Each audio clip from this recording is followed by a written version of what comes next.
Blessed love and peace in Rastafari. This is a recitation of Tubadi Gokadao, Torah, Bhagavad Gita, Diganakaya, Dhammapada, Gospels, Quran, and Tao Te Ching. This week is portion numero 24, which is Devarim. That includes from Torah, Parshat Devarim, which is Devarim 1:1 a 3:22. From the Chandogya Upanishad, it is Kanda 8:6. From the Bhagavad Gita, it is the Akshara Brahma Yogahe, numero 8. From the Tao Te Ching, it is chapters 60 and 61. From Menke, it is chapter 24. From the Diganikaya, it is the Pasadika Sutta, numero 29. From the Dhammapada, it is the Koda Vaga, numero 17. From the Gospels, it is John, chapters 19 a 21. From the Quran, it is Surah Al-Munafikun, Surah Al-Tagabun, Surah Al-Talaq, Surah Al-Tarim, and Surah Mulk, which is 63 a 67. And also this week is the declaration towards a global ethic.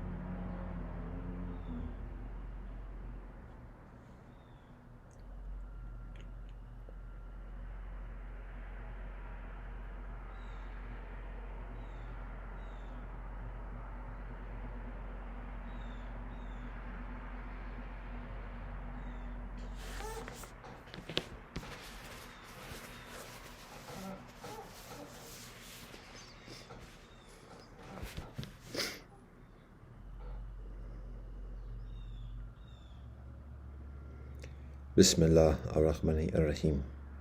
Allah wabha. Dao ke dao fe chung dao. Min ke min fe chung min. Ja Rastafari. Deus noster qui essentielle sanctificator nomen tuum. Vaheguru Satnam. Baruch ata Elohim, Eloheinu melech haolam, asher kasanu b'mitzvotav v'tzivan l'sok b'revai Torah. Amen. Baruch ata Elohim, Eloheinu melech haolam, borei peri agafim. Amen. Kyrie eleison, sevamastu savejegatehim, sabe sata bhavantu sukhitata. Vagabia. Akwaba upendo na amanim. Fikiri inesalami, chintadam permen, lebavmem, umejeka. Ubuntu shabana fakitka. Seshem.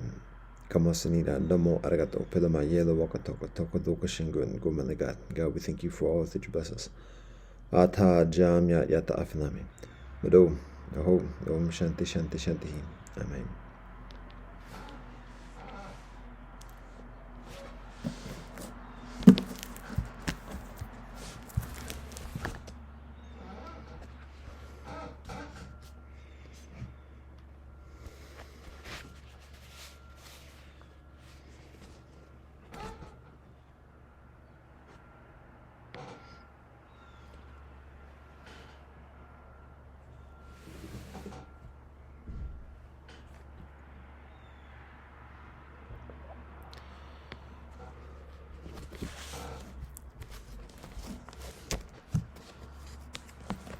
Torah, Devarim 1:1 a 3:22. These are the words which Moshe spoke to all Israel on that side of the Jordan in the desert, in the plain opposite the Sea of Reeds, between Paran and Tophel, and Lavan and Hazirot and Di Zahav. It is 11 days' journey from Horeb by way of Masair to Kadesh Barnea. It came to pass in the 40th year, in the 11th month, on the first of the month, that Moshe spoke to the children of Israel, according to all that Elohim had commanded him regarding them, after he had smitten Sichon, king of the Amorites, who dwelt in Heshbon, and Og, king of the Bashan, who dwelt in Ashtarot in Edrei. On that side of the Jordan, in the land of Moab, Moshe commenced and explained this law, saying, Elohim our God spoke to us in Horeb, saying, You have dwelt long enough at this mountain. Turn and journey and come to the mountain of the Amorites and to all its neighboring places in the plain, on the mountain, and in the lowland, and in the south, and by the seashore, the land of the Canaanites, and the Lebanon, until the great river, the Euphrates River. See, I have set the land before you. Come and possess the land which Elohim swore to your forefathers, to Abraham, to Yitzhak, and to Yaakov, to give them as their descendants, and their descendants after them. And I said to you at that time, saying, I cannot carry you alone. Elohim your God has multiplied you, and behold, you are today as the stars of the heavens in abundance. May Elohim, God of your forefathers, add to you 1,000-fold as many as you are, and may Elohim bless you as Elohim spoke concerning you. How can I bear your trouble, your burden, and your strife all by myself? Prepare for yourselves wise and understanding men, known amongst your tribes, and I will make them heads over you. And you answered me and said, the thing you have spoken is benevolent for us to do. So I took the heads of your tribes, men wise and well known, and I made them heads over you, leaders over thousands, leaders over hundreds, leaders over 50s, and leaders over 10s, and officers over your tribes. And I commanded your judges at that time, saying, hear disputes between your brothers, and judge justly between a man and his brother, and between his litigant. You shall not favor persons in judgment, rather you shall hear the small just as the great. You shall not fear any man, for the judgment is upon Elohim, and the case that is too difficult for you, bring to me, and I will hear it. And I commanded you at that time all the things you should do. And we journeyed from Horeb, and went through all that great and fearful desert, which you saw by the way of the mountain of the Amorites, as Elohim our God commanded us, and we came up to Kadesh Barnea. And I said to you, you have come to the mountain of the Amorites, which Elohim our God is giving us. Behold, Elohim your God has set the land before you. Go up and possess it, as Elohim God of your fathers has spoken to you. You shall neither fear nor be dismayed.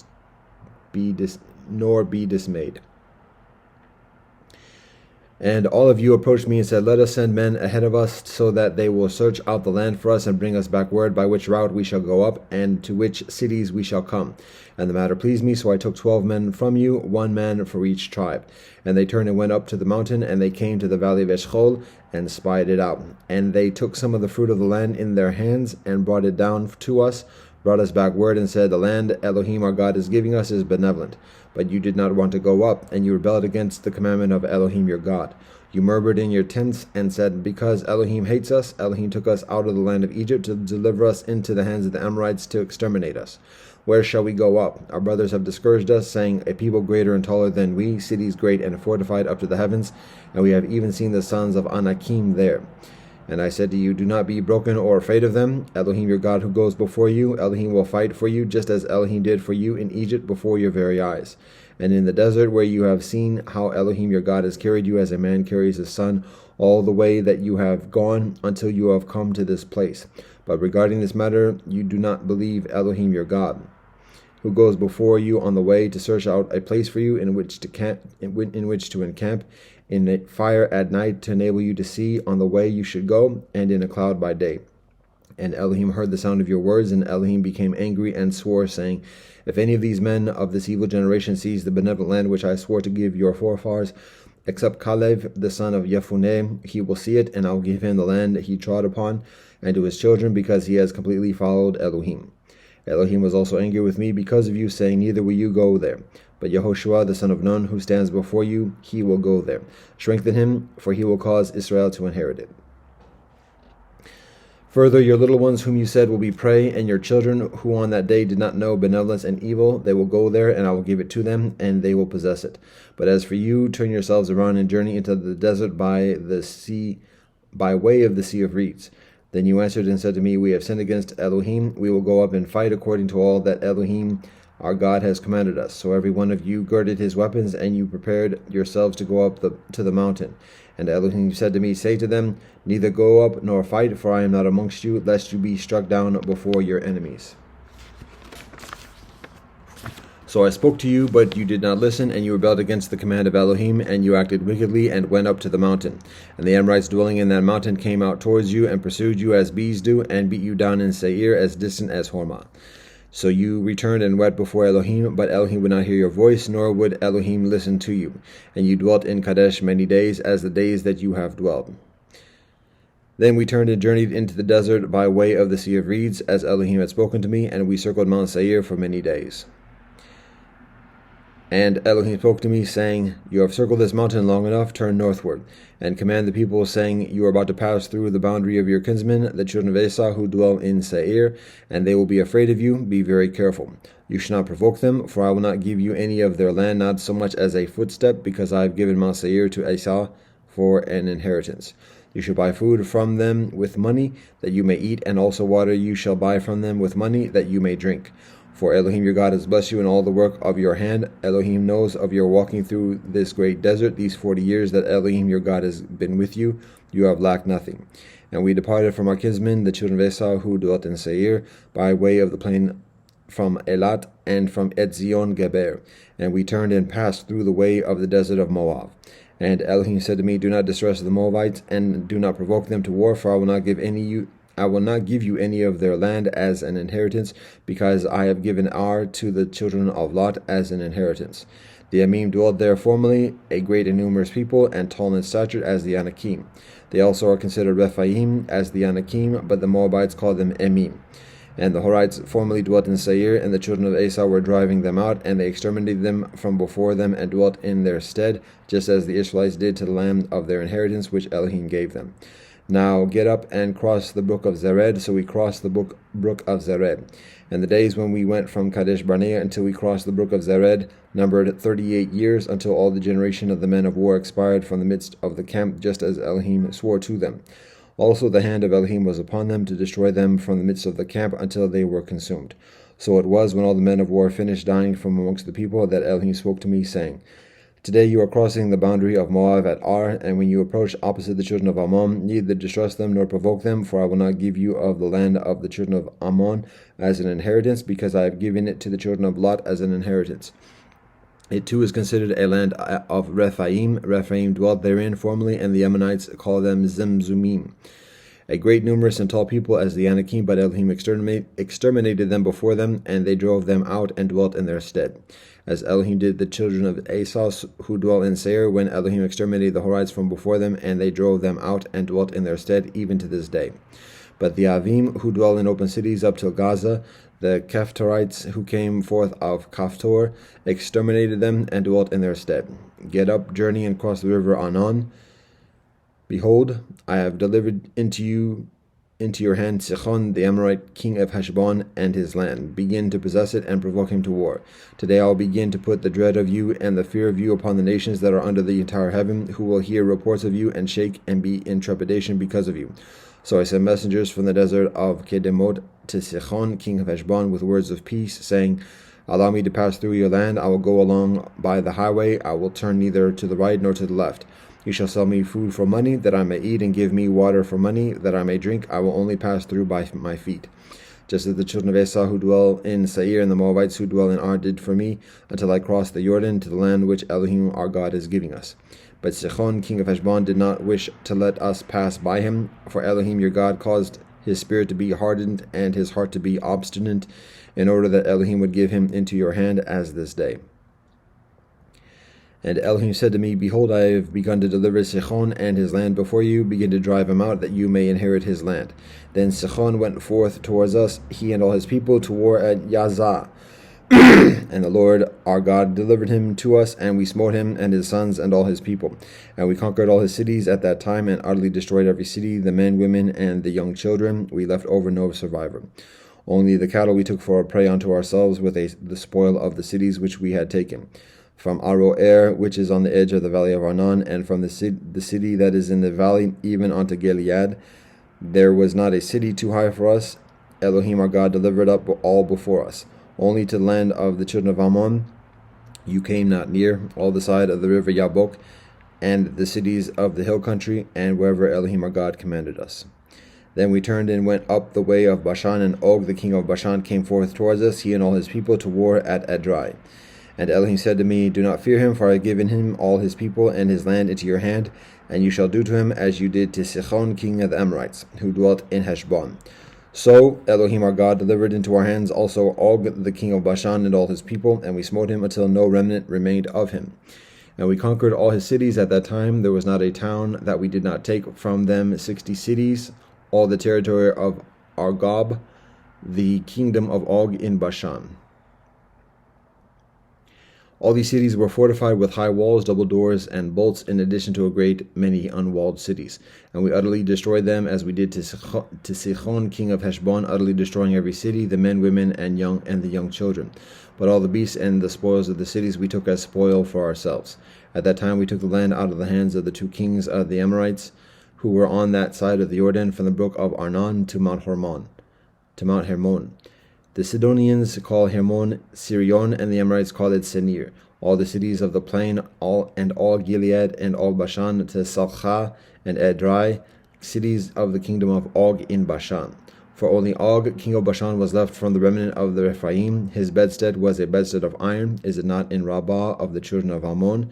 9 cubits was its length, and 4 cubits its breadth, according to the cubit of a man. And this land which we possessed at that time from Aroer, which is by the brook of Arnon, and half of Mount Gilead, and its cities I gave to the Reubenites and to the Gadites.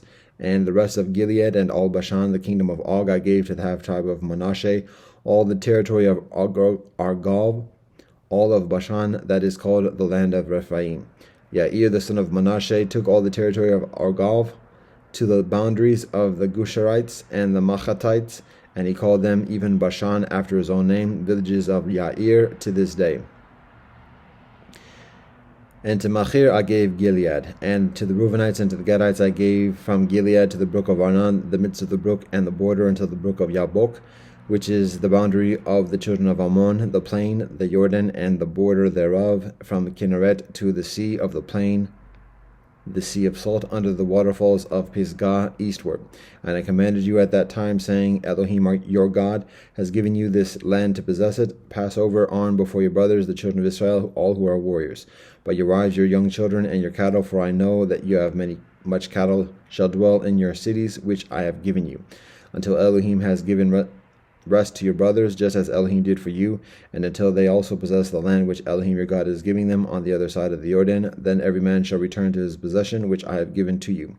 And I commanded Yehoshua at that time, saying, Your eyes have seen all that Elohim your God has done to these 2 kings. So will Elohim do to all the kingdoms through which you will pass. Do not fear them, for it is Elohim your God who is fighting for you.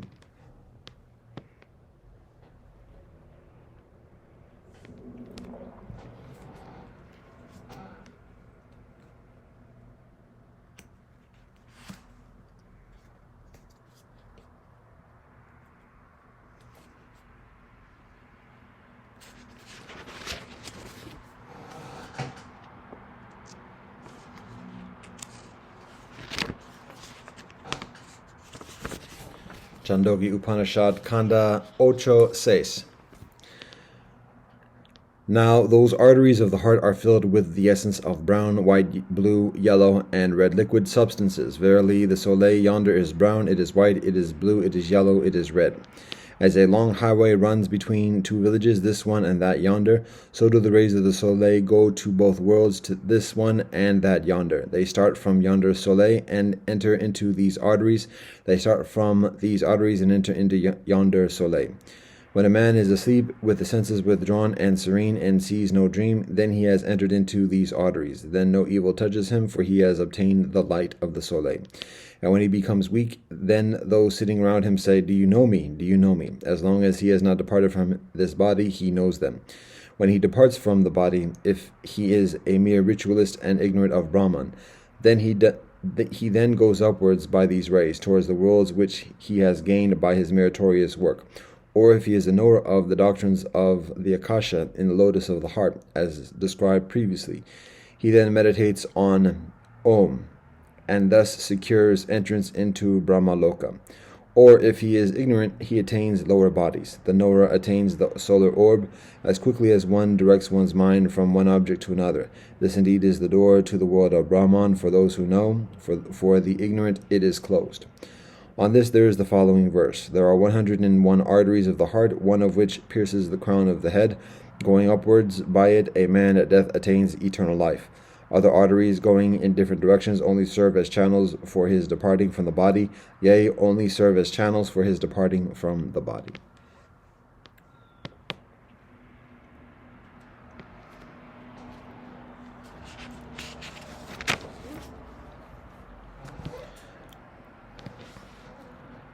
Bhagavad Gita. the Akshara Brahma Yogehe, numero 8. Arjuna says, what is Brahman? What is the individual soul? And what is action, O Supreme Being? What is it that is said to underlie all the elements? And what is it that is said to underlie all the angels? And who, O Madhusudana, sustains all the offerings here in the body? And in what way? And how again are you to be known at the time of death by those who have practiced self-control? Sri Krishna says, Brahman is the imperishable, the supreme, dwelling in each body. Brahman is called the individual soul. The offering of the oblation which brings into existence all beings and supports them is called action. That which underlies all the elements is the perishable entity, and that which underlies all the angels is the Purusha, the cosmic spirit. And Brahman, who sustains all the offerings, is myself here in the body, O best of men. And whoso at the time of death leaves his body remembering me alone and goes forth, he attains my being. Concerning this there is no doubt. For whatever object a man thinks of at the final moment when he leaves his body, that alone does he attain, O son of Kunti, being ever absorbed in the thought thereof. Therefore at all times constantly remember me and fight with your mind and understanding absorbed in me. You will surely come to me. Engaged in the yoga of constant practice and not allowing the mind to wander away to anything else, he who meditates on the supreme resplendent Purusha reaches Brahman, O son of Prita. He who at the time of passing away, steady in mind, filled with love and armed with the strength of yoga, well fixes his prana between his brows and meditates on the omniscient and primal being, the ruler, the dispenser of all, who is subtler than an atom, whose form is beyond comprehension, and who like the glorious soleil is beyond all darkness. He who thus meditates reaches the resplendent supreme being. I will now briefly describe to you that state which those who know the Vedas call the imperishable, and into which enter the sannyasis, self-controlled and freed from attachment, and in desire for which seekers lead the life of continence. He who closes all the doors of the senses, confines the mind within the heart, draws the prana into the head, and engages in the practice of yoga, uttering Om, the single syllable denoting Brahman, and meditates on me, he who so departs leaving the body attains the supreme goal. I am easy of access to that ever steadfast yogi who, O Partha, constantly meditates on me and gives no thought to anything else. Having come to me, these high-souled men are no further subject to rebirth, which is transitory and the abode of pain, for they have reached the highest perfection. The dwellers in all the worlds from the realm of Brahma downwards are subject to rebirth, O Arjuna, but those who reach me, O Sanukuti, there is no further return to embodiment. Those who know that the day of Brahma lasts 1,000 eons, and that the night of Brahma lasts 1,000 eons again, are indeed the people who know day and night. At the approach of the day, all manifest objects come forth from the unmanifested, and at the approach of the night, they merge again into that which is called the unmanifested. The same multitude of beings coming forth and again merge in spite of themselves, O Partha, at the approach of the night, and remanifest themselves at the approach of the day. But beyond this unmanifested, there is yet another unmanifested eternal being, who does not perish when all beings perish. This unmanifested is called the imperishable. It is said to be the ultimate goal, from which those who reach it never come back. That is my supreme abode. That supreme Purusha, in whom all beings abide, and by whom the entire universe is pervaded, can be attained, O Partha, by whole-souled devotion directed to Brahman alone. Now I will tell you, O greatest of the Bharatas, the time in which the yogis depart never to return, and also the time in which they depart to return. Fire, light, daytime, the bright half of the moon, and the 6 months of the northward passage of the soleil. Taking this path, the knowers of Brahman go to Brahman. Smoke, night, the dark half of the moon, and the 6 months of the southward passage of the soleil. Taking this path, the yogi reaches the lunar path and thence returns. These two paths, the bright and the dark, are deemed to be the world's eternal paths. Following the one, a man does not come back, and following the other, he is reborn. No yogi who understands these two paths is ever deluded. Therefore, O Arjuna, at all times be steadfast in yoga. The yogi who knows this transcends all the rewards laid down for the study of the Vedas, for offerings, for austerities, for making gifts. He reaches the supreme, primal abode.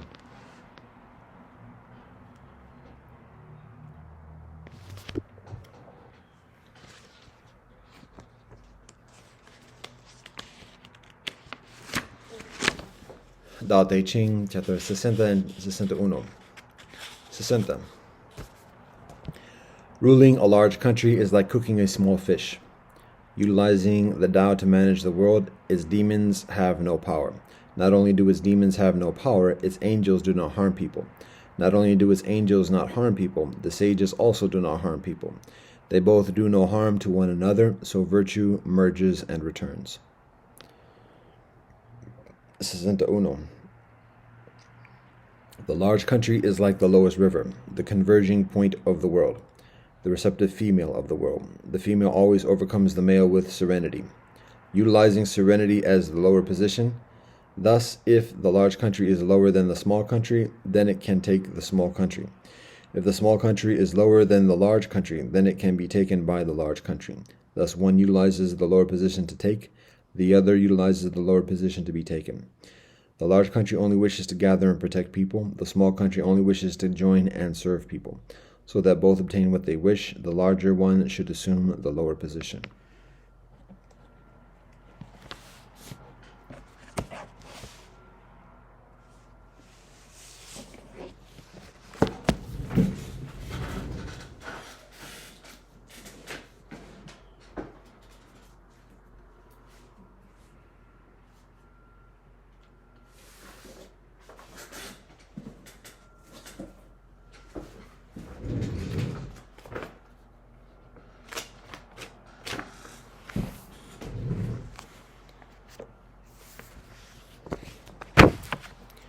Menke, chapter 24. Menke says, the 5 chiefs of the princes were sinners against the 3 kings. The princes of the present day are sinners against the 5 chiefs. The great officers of the present day are sinners against the princes. The sovereign visited the princes, which was called a tour of inspection. The princes attended at the court of the sovereign, which was called giving a report of office. It was a custom in the spring to examine the plowing and supply any deficiency of seed, and in autumn to examine the reaping and assist where there was a deficiency of the crop. When the sovereign entered the boundaries of a state, if the new ground was being reclaimed and the old fields well cultivated, if the old were nourished and the worthy honored, and if men of distinguished talents were placed in office, then the prince was rewarded with an addition to his territory. On the other hand, if on entering a state the ground was found left wild or overrun with weeds, if the old were neglected and the worthy unhonored, and if the offices were filled with hard tax gatherers, then the prince was reprimanded. If a prince once omitted his attendance at court, he was punished by degradation of rank. If he did so a second time, he was deprived of a portion of his territory. If he did so a third time, the royal forces were set in motion, and he was removed from his government. Thus the sovereign commanded the punishment, but did not himself inflict it, whilst the princes inflicted the punishment, but did not command it. The 5 chiefs, however, dragged the princes to punish other princes, and hence I say that they were sinners against the 3 kings. Of the 5 chiefs, the most powerful was the Duke Huan. At the assembly of the princes in Kui Chu, he bound the victim and placed the writing upon it, but did not slay it to smear their mouths with the blood. The first injunction in their agreement was, slay the unfilial, change not the son who has been appointed heir, exalt not a concubine to be the wife. The second was, honor the worthy and maintain the talented, to give distinction to the virtuous. The third was, respect the old and be kind to the young. Be not forgetful of strangers and travelers.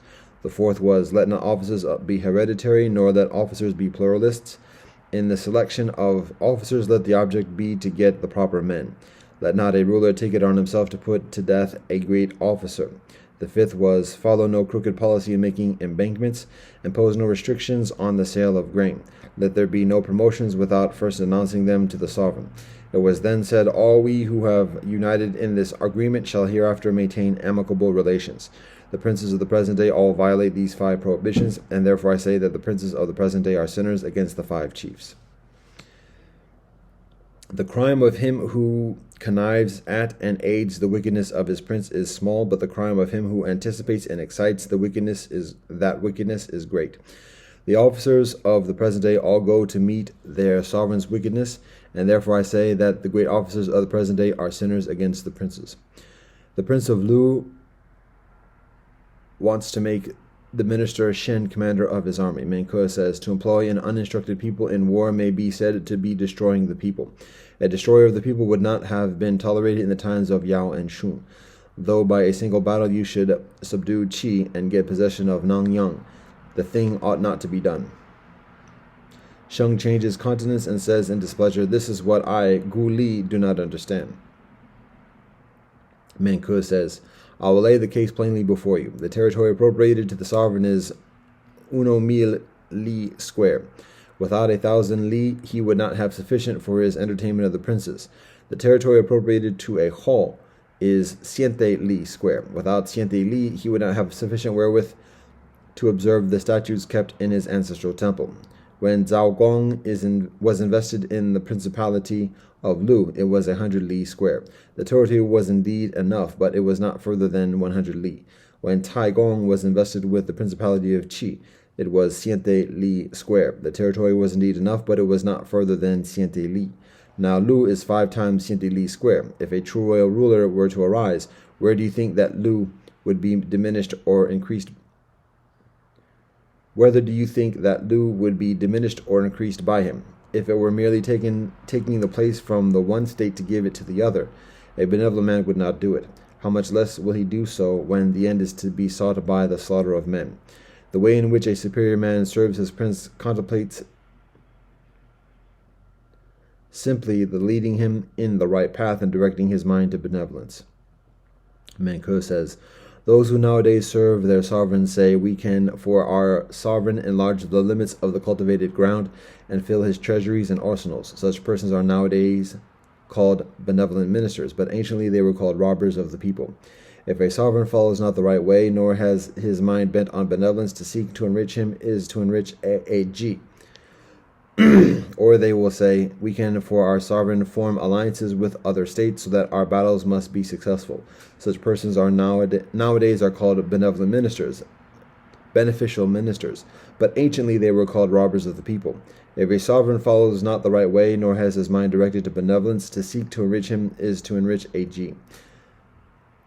Although a prince pursuing the path of the present day and not changing his practices were to have the throne given to him, he could not retain it for a single matan.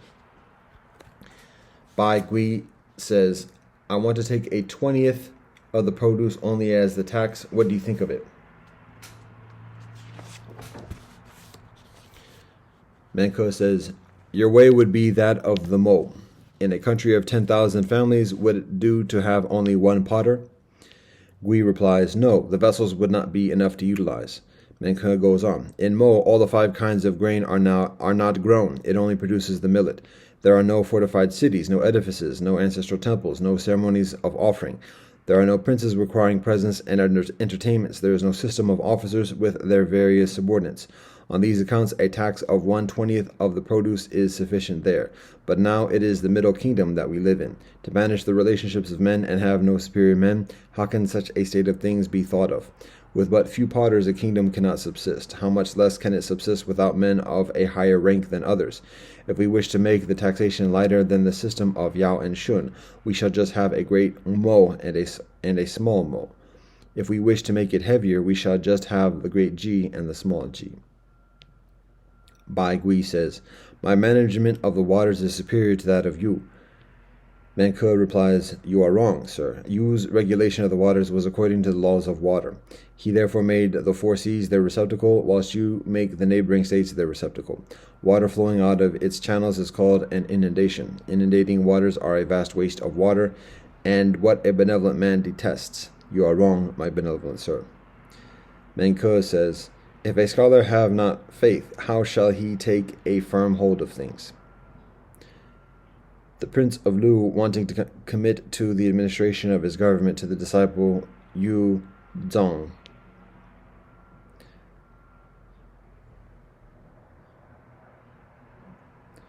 Manke says, when I heard of it, I was so glad that I could not sleep.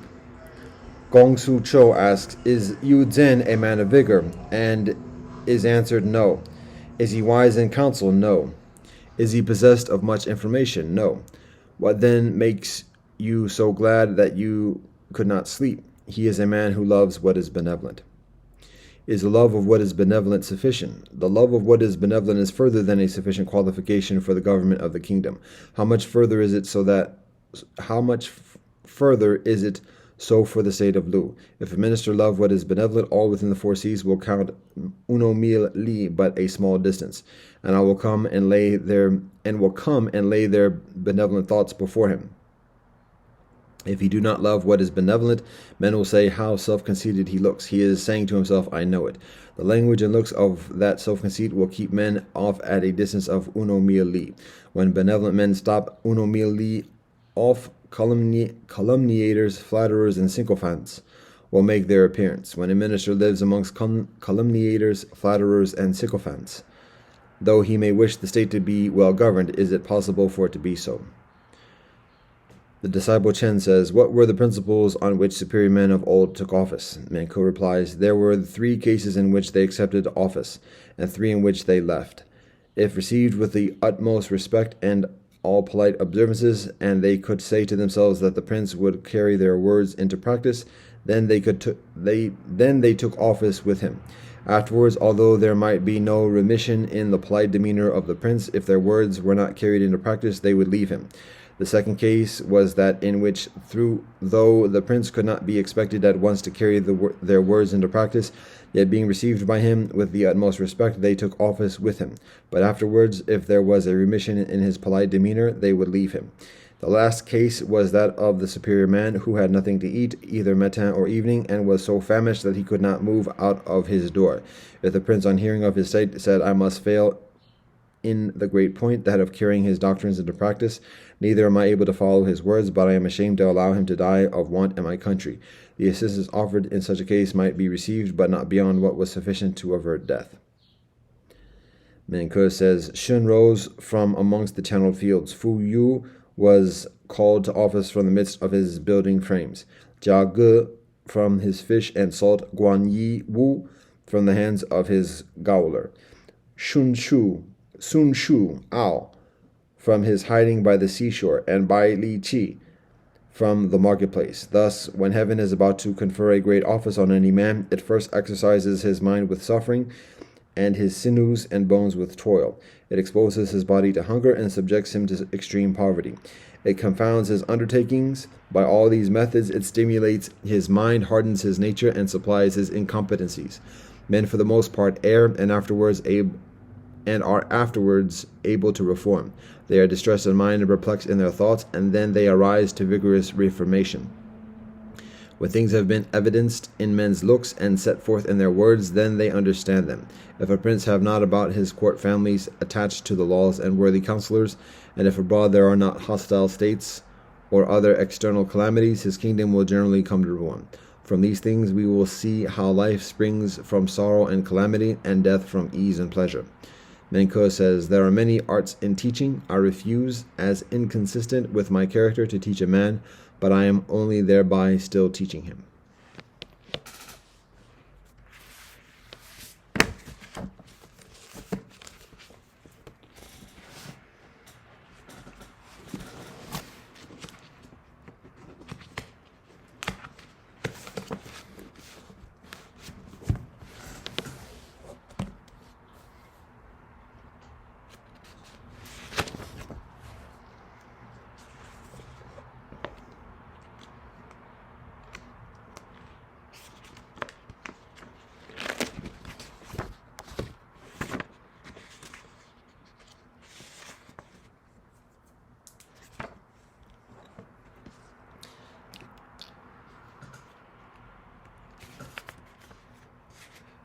The Digha the Pasadika Sutta, numero 29.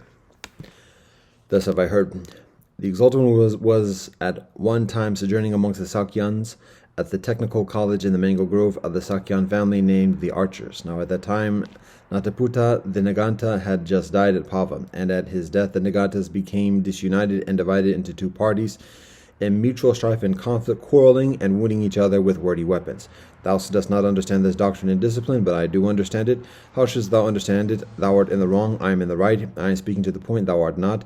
Thou sayest last what should be said first, and first what ought to come last. What thou hast so long excogitated is quite upset.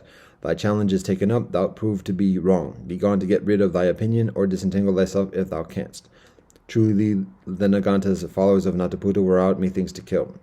Even the lay disciples of the white robe who followed Nataputa showed themselves shocked, repelled, and indignant at the Nagantas.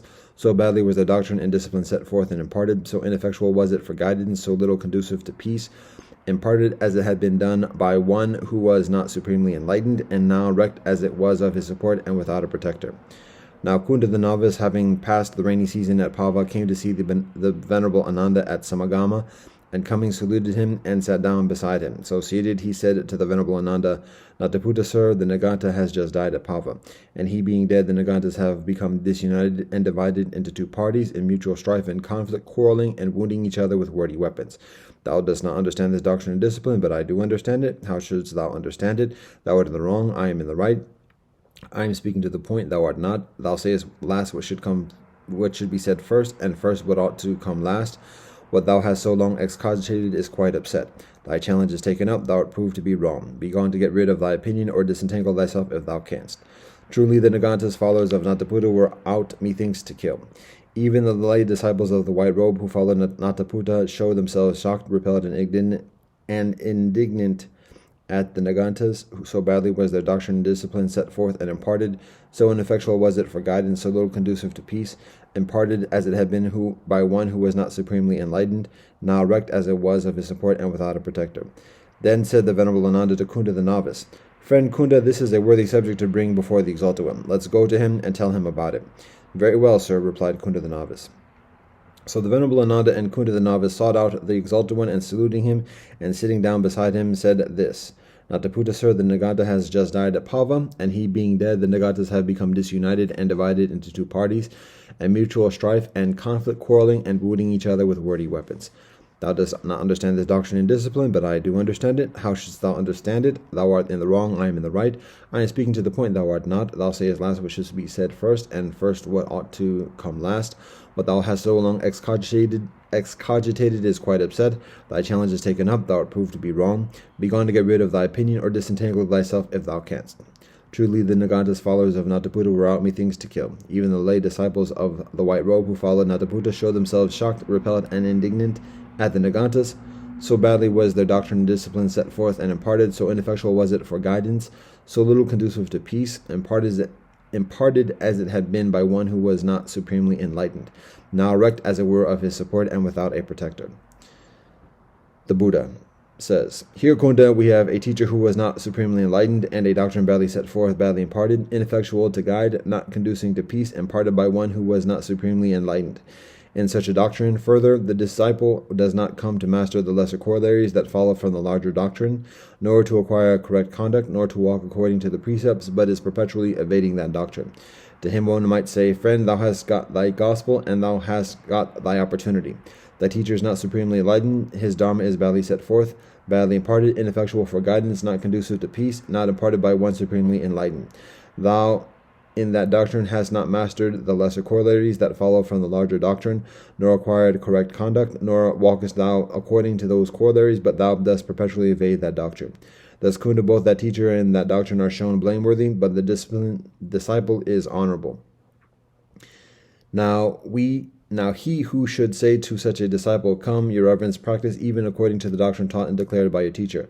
Both he who instigates and he who is instigated, and he too who being instigated practices accordingly, they all of them generate much demerit. And why? Because their doctrine and discipline are badly set forth, badly imparted, ineffectual for guidance, not conducive to peace, not imparted by one supremely enlightened. But consider, Kunda, where the teacher not being supremely enlightened, and the doctrine being badly set forth, badly imparted, ineffectual for guidance, not conducive to peace, not imparted by one supremely enlightened, the disciple abides in that doctrine, practicing the lesser corollaries, following on the larger doctrine, acquiring correct conduct, and walking according to the precepts, perpetually conforms to that doctrine. To him one might say, Friend, thou hast been unlucky in thy teacher and in thy opportunity. Thy teacher is not supremely enlightened. Thy doctrine is badly set forth, badly imparted, ineffectual for guidance, not conducive to peace, not imparted by one supremely enlightened, and thou abide in that doctrine, practicing the lesser corollaries, following on the larger doctrine, acquiring correct conduct, and walking according to the precepts, perpetually conformist to that doctrine. By these words, Kunda, teacher and doctrine and disciple are all blameworthy. And he who should say, Verily his reverence mastering the system will carry it to a successful end, he thus commending, and he who is commended, and he who thus commended redoubles the energy he puts forth, all they generate much demerit. And why? Because their doctrine and discipline have been badly set forth, badly imparted, ineffectual for guidance, not conducive to peace, not imparted by one supremely enlightened. But consider Kunda, where the teacher is supremely enlightened, the doctrine well set forth, well imparted, effectual for guidance, conducive to peace, imparted by one supremely enlightened, but where the disciple in that Dharma has not mastered the lesser corollaries, following on the larger doctrine, nor learned to practice correct conduct, nor walks according to the precepts, but perpetually evades that doctrine. To him one might say, "Friend, thou hast not succeeded, thou hast missed thy opportunity. Thy teacher is supremely enlightened, and his doctrine is well set forth, well imparted, effectual for guidance, conducive to peace, imparted by one who is supremely enlightened, but thou hast not mastered the lesser corollaries, following on the larger doctrine, nor learnt to practice correct conduct, nor walk according to the precepts, but perpetually evade that doctrine. By these words, Kunda, the teacher and doctrine are commended, but the disciple is held blameworthy." Now, if one were to say to such a disciple, "Come, your reverence, practice in accordance with the doctrine taught and declared by a teacher. He who instigated, he was instigated, and he who being instigated practiced accordingly," would all of them generate much merit. And why? Because that doctrine and discipline were well set forth, well imparted, effectual for guidance, conducive to peace, imparted by one who is supremely enlightened. But consider, Kunda, where the teacher is supremely enlightened, the doctrine well set forth, well imparted, effectual for guidance, conducive to peace, imparted by one who is supremely enlightened, and where the dispute, and where the discipline, and where the disciple has mastered the lesser corollaries, following on the larger doctrine, learned to practice correct conduct, walks according to the precepts, and perpetually conformest to that doctrine. To him one might say, "Thou, friend, hast been successful in thy teacher, and in opportunity thy teacher is supremely enlightened, the doctrine well set forth, well imparted, effectual for guidance, conducive to peace, imparted by one who is supremely enlightened, and you have mastered the lesser corollaries, following on the larger doctrine, learned to practice correct conduct, walk according to the precepts, and perpetually conformist to that doctrine. By these words, Kunda, teacher and doctrine and disciple are all three deemed honorable. And if one should say to such a disciple, "Verily his reverence has mastered the system and will carry it to a successful end. He who commends, he who is commended, and he who commended redoubles the energy he is putting forth," do all of them generate much merit. And why? Because, Kunda, that is so when a doctrine and discipline well set forth and well imparted, effectual for guidance, conducive to peace, have been imparted by one who is supremely enlightened.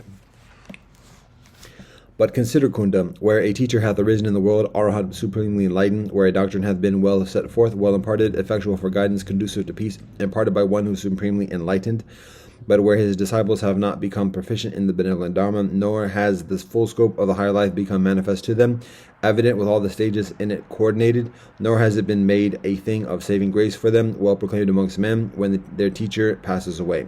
Now, for such a teacher to die, Kunda, is a great affliction for his disciples. And why? Our teacher arose in the world for us, Arahat supremely enlightened, and a Dharma was well set forth, well imparted, effectual for guidance, conducive to peace, imparted by one who was supremely enlightened.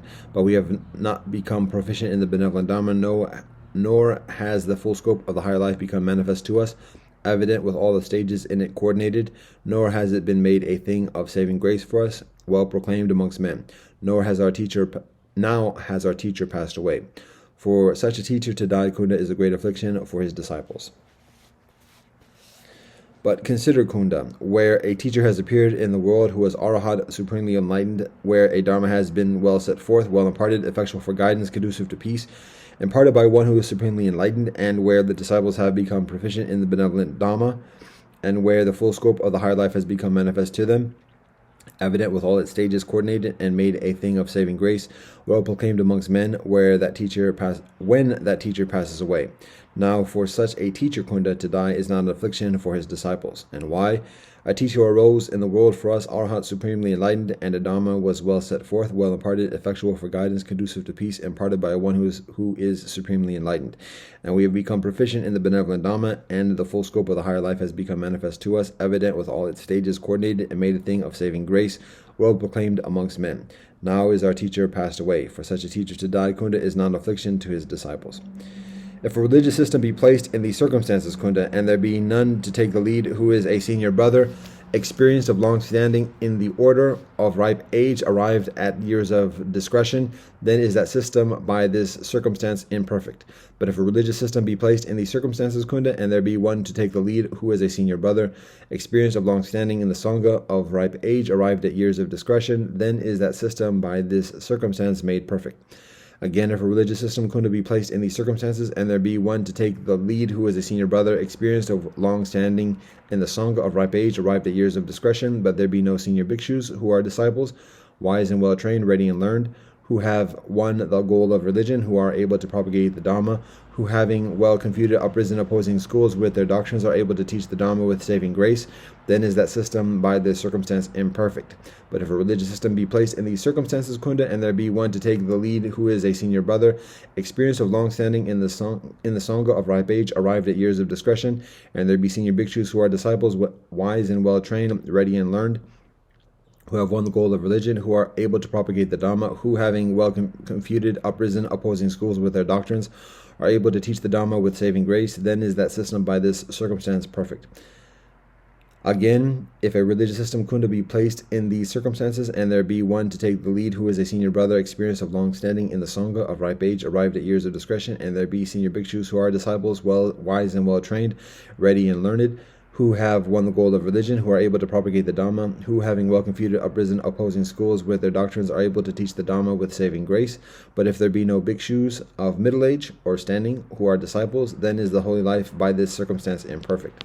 But if a religious system be placed in these circumstances, Kunda, and there be one to take the lead who is a senior brother, experienced of long standing in the Sangha, of ripe age, arrived at years of discretion, and there be senior bhikshus who are disciples, wise and well trained, ready and learned, who have won the goal of religion, who are able to propagate the Dhamma, who having well confuted uprisen opposing schools with their doctrines are able to teach the Dhamma with saving grace, and if there be bhikshus of middle age or standing who are disciples, then is the holy life by this circumstance perfect.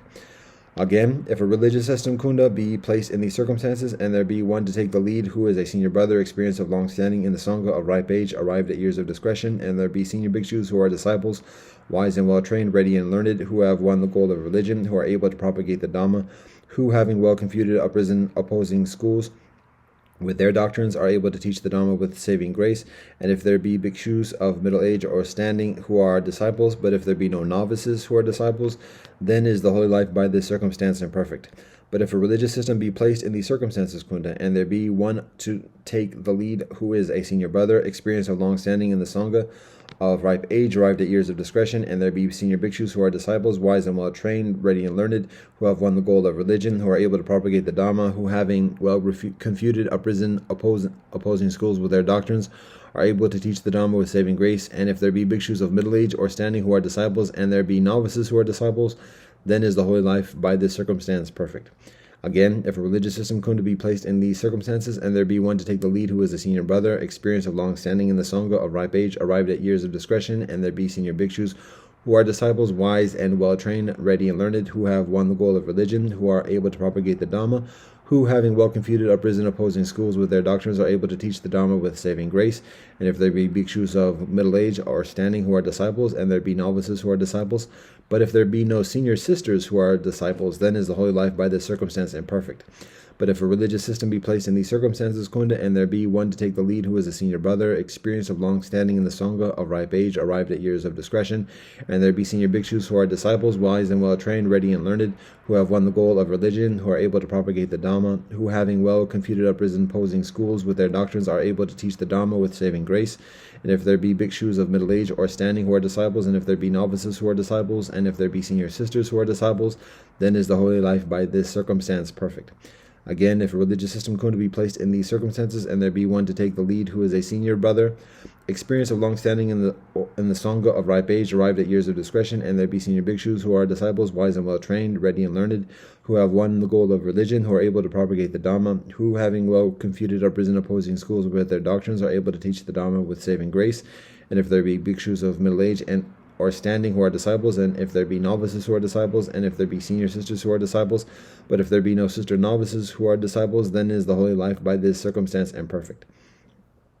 But if a religious system be placed in these circumstances, Kunda, and there be one to take the lead who is a senior brother, experienced of long standing in the Sangha, of ripe age, arrived at years of discretion, and there be senior bhikshus who are disciples, wise and well trained, ready and learned, who have won the goal of religion, who are able to propagate the Dhamma, who having well confuted uprisen opposing schools with their doctrines are able to teach the Dhamma with saving grace, and if there be bhikshus of middle age or standing who are disciples, and if there be novices who are disciples, and if there be senior sisters who are disciples, and if there be sister novices who are disciples, then is the holy life by this circumstance perfect. Again, if a religious system couldn't be placed in these circumstances, and there be one to take the lead who is a senior brother, experienced of long standing in the Sangha, of ripe age, arrived at years of discretion, and there be senior bhikshus who are disciples, wise and well trained, ready and learned, who have won the goal of religion, who are able to propagate the Dhamma, who having well confuted uprisen opposing schools with their doctrines are able to teach the Dhamma with saving grace. And if there be bhikshus of middle age or standing who are disciples, and if there be novices who are disciples, and if there be senior sisters who are disciples, and if there be sister novices who are disciples, but if there be no lay men who are disciples, householders of the white robe, holy livers,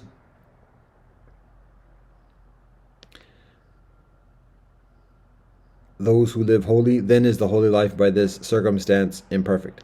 But if a religious system be placed in these circumstances, Kunda, and there be one to take the lead who is a senior brother, experienced of long standing in the Sangha, of ripe age, arrived at years of discretion, and there be senior bhikshus who are disciples, wise and well trained, ready and learned, who have won the goal of religion, who are able to propagate the Dhamma, who having well confuted uprisen opposing schools with their doctrines are able to teach the Dhamma with saving grace, and if there be bhikshus of middle age or standing who are disciples, and if there be novices who are disciples, and if there be senior sisters who are disciples, and if there be sister novices who are disciples, and if there be laymen who are disciples, holy householders of the white robe, living the holy life, then is the holy life by this circumstance perfect. Again, if a religious system couldn't be placed in these circumstances, and there be one to take the lead who is a senior brother, experienced of long standing in the Sangha, of ripe age, arrived at years of discretion, and there be senior bhikshus who are disciples, wise and well trained, ready and learned, who have won the goal of religion, who are able to propagate the Dhamma, who having well confuted uprisen opposing schools with their doctrines, are able to teach the Dhamma with saving grace, and if there be bhikshus of middle age or standing who are disciples, and if there be novices who are disciples, and if there be senior sisters who are disciples, and if there be sister novices who are disciples, and if there be lay men who are disciples, householders of the white robe, living a holy life, but if there be none amongst those laymen who are wealthy, then is the holy life by this circumstance imperfect. But if a religious system be placed in these circumstances, Kunda, and there be one to take the lead who is a senior brother, experienced of long standing in the Sangha, of ripe age, arrived at years of discretion, and there be senior bhikshus who are disciples, wise and well trained, ready and learned, who have won the goal of religion, who are able to propagate the Dhamma, who having well confuted uprisen opposing schools with their doctrines are able to teach the Dhamma with saving grace, and if there be bhikshus of middle age or standing who are disciples, and if there be novices who are disciples, if there be senior sisters who are disciples, and if there be sister novices who are disciples, and if there be lay men who are disciples, householders of the white robe, living the holy life, and if there be amongst those laymen who are wealthy, then is the holy life by this circumstance perfect.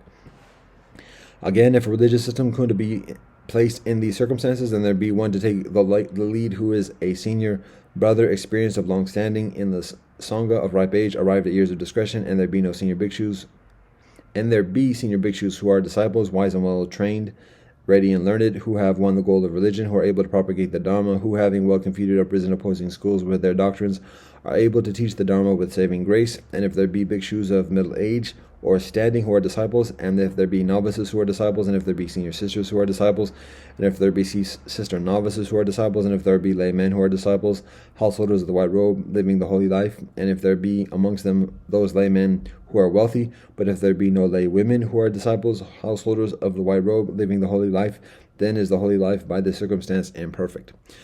But if a religious system be placed in these circumstances, Kunda, and there be one to take the lead who is a senior brother, experienced of long standing in the Sangha, of ripe age, arrived at years of discretion, and there be senior bhikshus who are disciples, wise and well trained, ready and learned, who have won the goal of religion, who are able to propagate the Dhamma, who having well confuted uprisen opposing schools with their doctrines, are able to teach the Dhamma with saving grace, and if there be bhikshus of middle age or standing who are disciples, and if there be novices who are disciples, and if there be senior sisters who are disciples, and if there be sister novices who are disciples, and if there be lay men who are disciples, householders of the white robe, living the holy life, and if there be amongst those laymen who are wealthy, and if there be lay women who are disciples, householders of the white robe, living the holy life, then is the holy life by this circumstance perfect. Again, if a religious system Kunda be placed in these circumstances, and there be one to take the lead who is a senior brother, experienced of long standing in the Sangha, of ripe age, arrived at years of discretion, and there be senior bhikshus who are disciples, wise and well trained, ready and learned, who have won the goal of religion, who are able to propagate the Dhamma, who having well confuted uprisen opposing schools with their doctrines are able to teach the Dhamma with saving grace, and if there be bhikshus of middle age or standing who are disciples, and if there be novices who are disciples, and if there be senior sisters who are disciples, and if there be sister novices who are disciples, and if there be lay men who are disciples, householders of the white robe, living the holy life, And if there be amongst those lay men who are wealthy, and if there be lay women who are disciples, householders of the white robe, living the holy life, but if there be none amongst those lay women who are wealthy, then is the holy life by this circumstance imperfect. But if a religious system be placed in these circumstances, Kunda, and there be one to take the lead who is a senior brother, experienced of long standing in the Sangha, of ripe age, arrived at years of discretion, and there be senior bhikshus who are disciples, wise and well trained, ready and learned, who have won the goal of religion, who are able to propagate the Dhamma, who, having well confuted a prison opposing schools with their doctrines, are able to teach the Dhamma with saving grace, and if there be bhikshus of middle age or standing who are disciples, and if there be novices who are disciples, and if there be senior sisters who are disciples, and if there be sister novices who are disciples, and if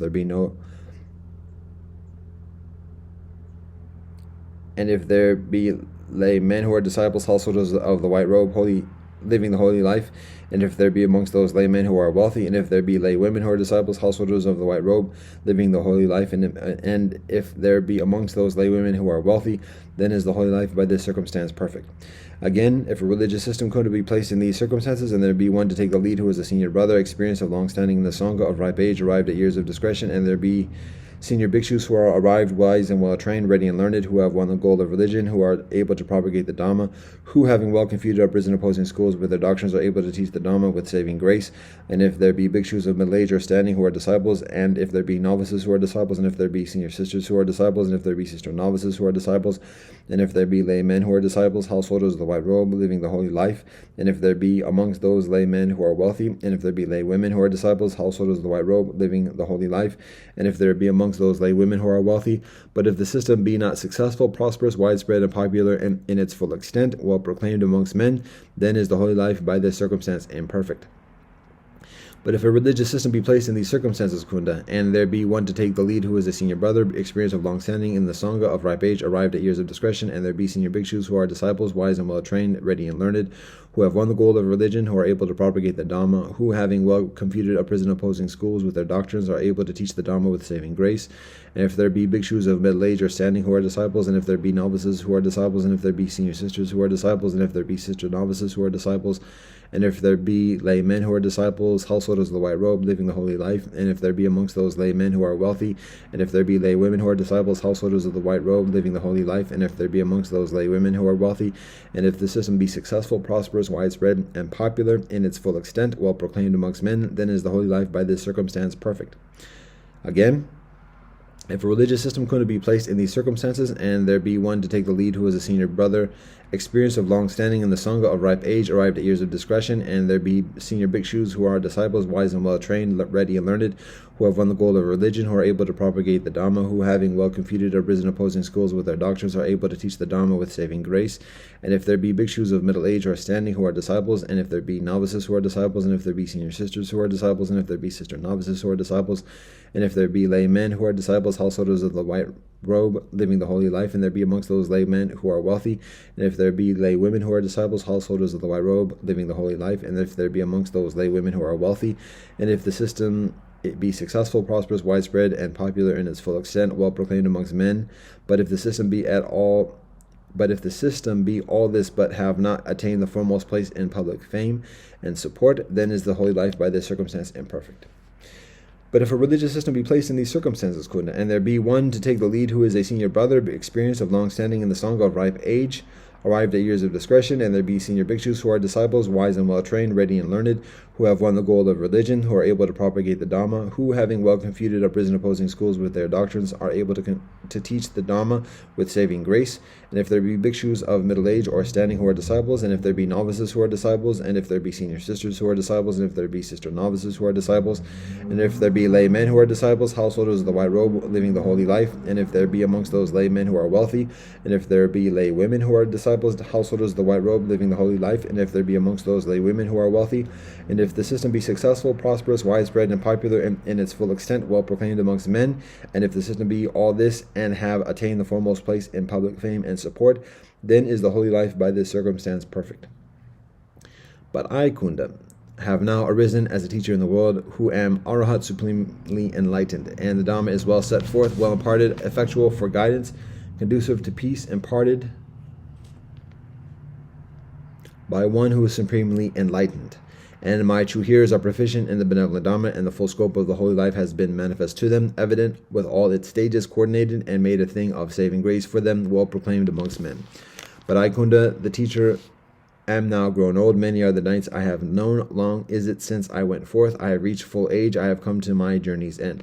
Yet senior bhikshus of mine are there, Kunda, who are disciples, wise and well trained, ready and learned, who have won the peace of the Arahant, who are able to propagate the benevolent Dhamma, who, when others start opposed doctrine, easy to confute by the Dhamma, will be able to, in confuting it, to teach the Dhamma and its saving grace. And bhikshus of middle age and standing now are there, Kunda, disciples of mine and wise, and novices now are there, Kunda, disciples of mine, and senior sisters now are there, Kunda, disciples of mine, and sisters of middle age and standing now are there, Kunda, and novices also, disciples of mine, and lay men now are there, Kunda, householders of the white robe, men of holy life, disciples of mine, and amongst these are men of wealth. Lay women now are there, Kunda, householders of the white robe, disciples of mine, and amongst these are women of wealth. And my religion, Kunda, is successful, prosperous, widespread, and popular in all its full extent, well proclaimed amongst men. To what extent, Kunda, there now are teachers arisen in the world, I cannot discern any teacher who has attained to such a leading position in renown and support as I have. To what extent, Kunda, there now are sanghas and companies arisen in the world, I cannot discern anyone that has attained to such a leading position in renown and support as the sangha of bhikshus. If anyone, in describing a religion as in every way successful, in every respect complete, neither defective nor redundant, well set forth in all its full extent, were to be speaking rightly, it is this religion that he would be describing. Udaka the son of Rama, Kunda, used to say, seeing he seeth not, and on seeing what does one not see? Of a well-sharpened razor one sees the blade, but one does not see the edge. This is what he meant. And a low hedonist thing was this that he spoke, unworthy, ungainful, suitable to the worldly majority, about a razor, forsooth. Now, were one to wish to utilize rightly that phrase, seeing he does not see, it is thus that he should say, seeing he seeth not. But what is it that seeing he does not see? A religion that is in every way successful, in every respect complete, neither defective nor redundant, well set forth in all its full extent, this is what he sees. Were he to abstract some feature at a given point, thinking to make it clearer, then he does not see it. Were he to fill in some feature at a given point, thinking to make it further complete, then he does not see it, and thus seeing he seeth not. Hence, Kunda, if anyone wishing to describe a religion in every way successful, in every respect complete, neither defective nor redundant, well set forth in all its full extent, were to be speaking rightly, it is this religion of which he should speak. Wherefore, Kunda, do ye, to whom I have made known the truth, the Dhamma, that I have perceived, come together in company and rehearse all of you together those doctrines and quarrel not over them, but compare meaning with meaning and phrase with phrase, in order that this pure religion may last long and be perpetuated, in order that it may continue to be for the benevolence and happiness of the great multitudes, out of love for the world, to the benefit and the gain and the weal of devas and men, which then, Kunda, are the Dharma, which I, when I had perceived, I made known to you, which when ye have come together and have associated yourselves, ye are to rehearse all of you, and not quarrel over, comparing meaning with meaning and phrase with phrase, in order that this pure religion may last long and be perpetuated, in order that it may continue to be for the benefit and happiness of the great multitudes, out of love for the world, to the benefit and the gain and the weal of devas and men. They are these: the four onsets of mindfulness, the four supreme efforts, the four paths to efficacy, the five powers, the five forces, the seven factors of enlightenment, the Aryan eightfold path. These, Kunda, are the truth, are the Dhamma, which when I have perceived, I have made known to you, and which when ye have come together and have associated yourselves, ye are to rehearse, all of you, and not quarrel over, comparing meaning with meaning and phrase with phrase, in order that this pure religion may last long and be perpetuated, in order that it may continue to be for the benefit and the happiness of the great multitudes, out of love for the world, to the benefit and the gain and the weal of devas and men. You, Kunda, thus met together in concord and in courtesy, suppose that a co-religionist expresses an opinion before the chapter. Then, if you judge that this honorable member has laid hold of the meaning wrongly, or is proposing a wrong form of words, ye are neither to approve of nor to blame him. Unapproving, unblaming, ye are to address him thus: of this meaning, brother, either this is the phraseology or that, which fits it better. Or of these phrases, either this is the meaning or that, which fits them better. If you reply, of this meaning, brother, that just that phraseology is the further fitting, or of these phrases, brother, just that meaning fits them better. He is neither to be set aside nor upbraided. Neither setting him aside nor upbraiding him, ye are with careful attention to explain to him both meaning and phraseology. Again, Kunda, suppose that a co-religionist expresses an opinion before the chapter. Then, if you judge that if this honorable member has laid hold of the meaning wrongly but propagates a right form of words, ye are neither to approve of nor to blame him. And approving on blaming, you to address him thus. Of these different phrases, brother, either this is the meaning or that, which fits them better. If you reply, of these phrases, brother, just this meaning is the further fitting, he is neither to be set aside nor to be upbraided. Neither setting him aside nor upbraiding him, ye are thoroughly to explain to him with careful attention the right meaning. So also must ye act if ye judge that such a speaker has laid hold of the right meaning, but is propagating a wrong form of words. Ye are thoroughly to explain to him with careful attention the right phraseology. But if, Kunda, such a speaker say and mean what ye judge to be right, then saying, well said, ye should approve of and congratulate him. And so saying and doing, ye should thus address him. We are fortunate, brother. This is most fortunate for us that in your reverence we see a co-religionist, so expert in the spirit and in the letter. A new doctrine, Kunda, do I teach for subduing the mental intoxicants that are generated even in this present life. I teach not a doctrine for the extirpating of intoxicants in the future life only, but one for subduing them now, and also for extirpating them in the afterlife. Wherefore, Kunda, the raiment sanctioned by me for you, let it suffice for the purpose of warding off cold, for warding off heat, for warding off the touch of gadfly and mosquito, of wind and soleil and snakes. The alms which are sanctioned by me for you, let that suffice to sustain the body in life, to keep it going, to prevent injury, to aid you in living the holy life, you taking thought that thus shall I overcome the former sensation, nor cause new sensation to arise, so much shall I both be at ease and incur no blame. The lodging which is sanctified by me for you, let that suffice for you to ward off cold, to ward off heat, to ward off the touch of gadfly and mosquito, of wind and soleil and snakes, just for the purpose of avoiding the dangers of the climate and of enjoying seclusion. The provision in drugs and other necessaries for sickness, which is sanctioned by me for you, let that suffice you so much as it may ward off sensations of illness that have arisen and preserve your health. It may happen, Kunda, that wanderers holding other views than ours may say, those recluses who follow the Sakyan are addicted and devoted to a life of pleasure. Teachers alleging this, Kunda, should be answered thus. What, brother, is to be addicted and devoted to pleasure? For there are many and manifold modes in which one may be so addicted and devoted. There are 4 such modes, Kunda, which are low and hedonist, belonging to the average majority, unworthy, not associated with benevolence, not concluding to unworldliness, to passionlessness, to cessation, to peace, to higher knowledge, to enlightenment, to nibbana. What are the 4? Firstly, there is the case of the fool who takes his pleasure and finds gratification in slaying living creatures. Secondly, there is the case of one who takes his pleasure and finds gratification in taking what is not given. Thirdly, there is the case of one who takes his pleasure and finds gratification in false statements. Fourthly, there is the case of one who dwells surrounded by and in the enjoyment of the 5 kinds of sensuous pleasures. These, Kunda, are the 4 modes of being addicted and devoted to pleasure, which are low and hedonist, belonging to the average majority, unworthy, disconnected with benevolence, not conducive to unworldliness, to passionlessness, to cessation, to peace, to insight, to enlightenment, to nibbana. It may happen, Kunda, that other teachers may ask, are those recluses who follow the Sakyan addicted and devoted to these 4 modes? They should be answered, nay, that is not so. They would not be speaking rightly. They would be misrepresenting you by what is not fact, by what is not so.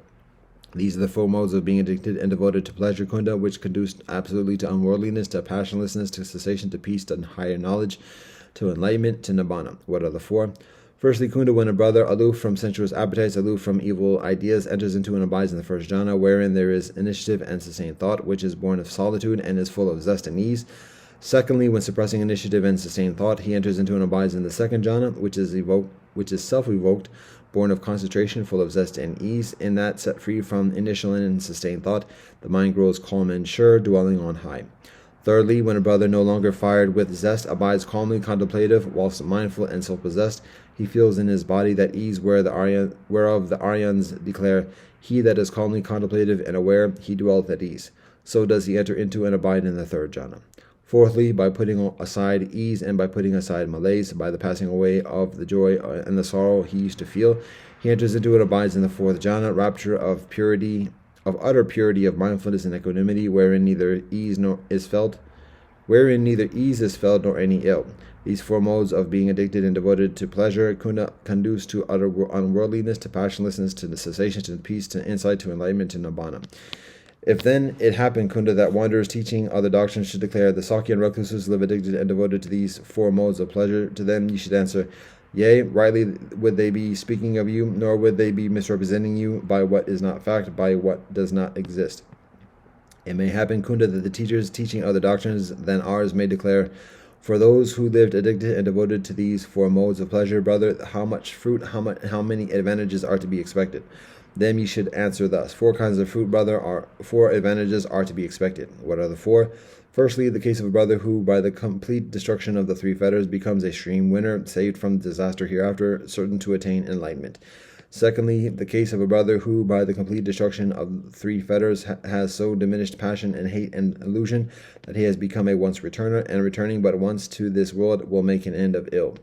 Thirdly, the case of a brother who, by the complete destruction of the five last fetters, will be reborn in another world, thence never to return, there to pass away.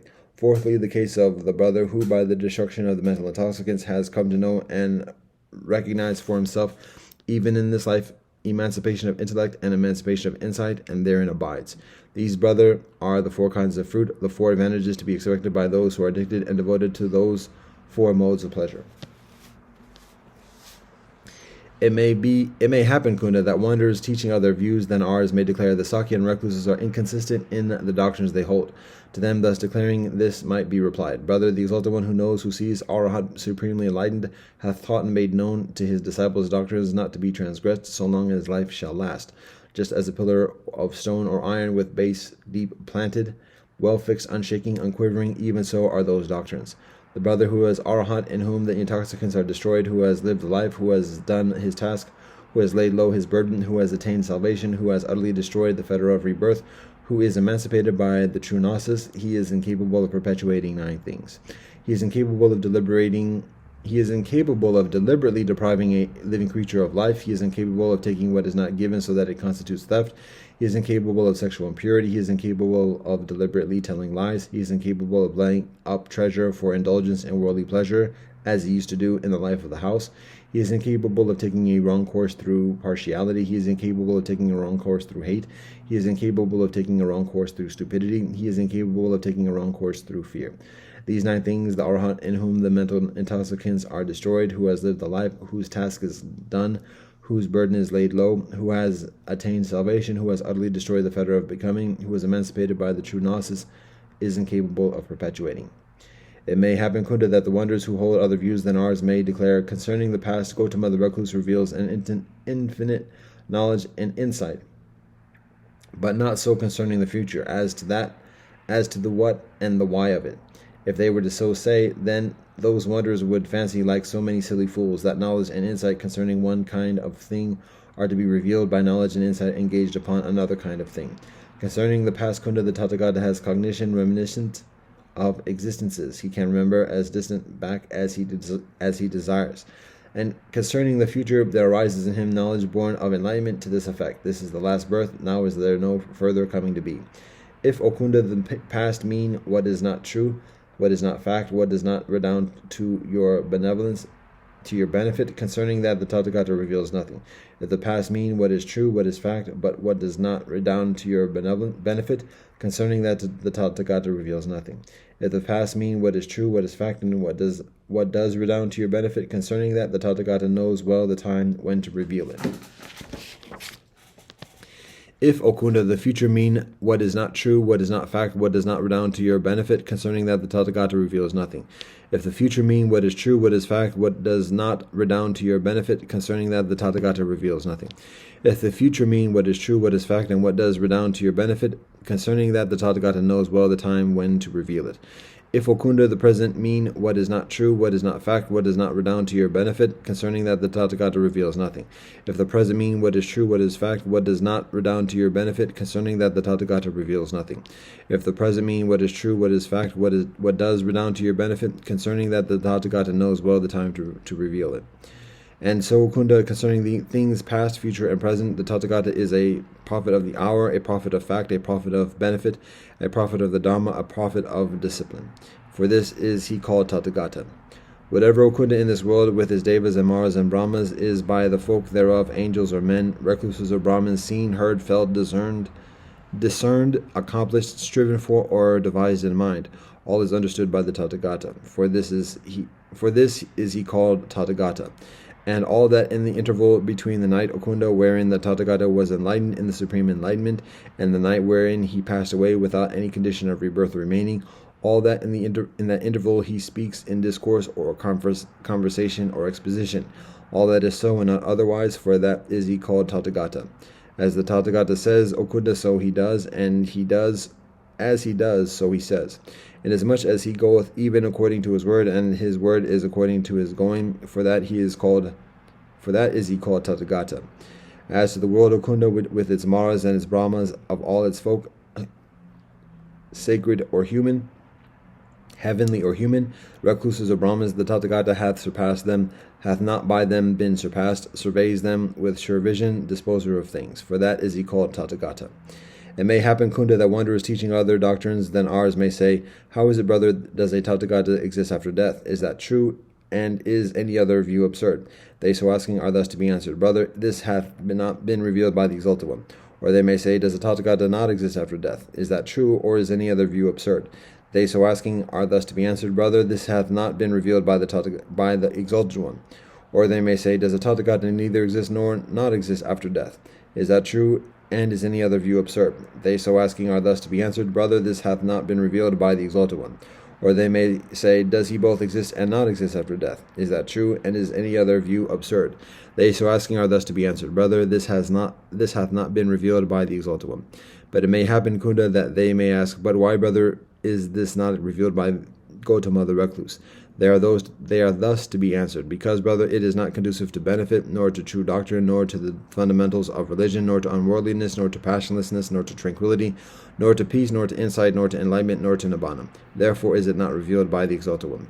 It may happen, Kunda, that they may ask, but what, brother, is revealed by the Gautama the recluse? They are thus to be addressed. This is ill, that brother is revealed by the Exalted One. This is the cause of ill, that brother is revealed by the Exalted One. This is the cessation of ill, that brother is revealed by the Exalted One. This is the path leading to the cessation of ill, that brother is revealed by the Exalted One. It may happen, Kunda, that those wanderers may ask, but why, brother, is just that revealed by the Exalted One? They so asking are to be thus addressed.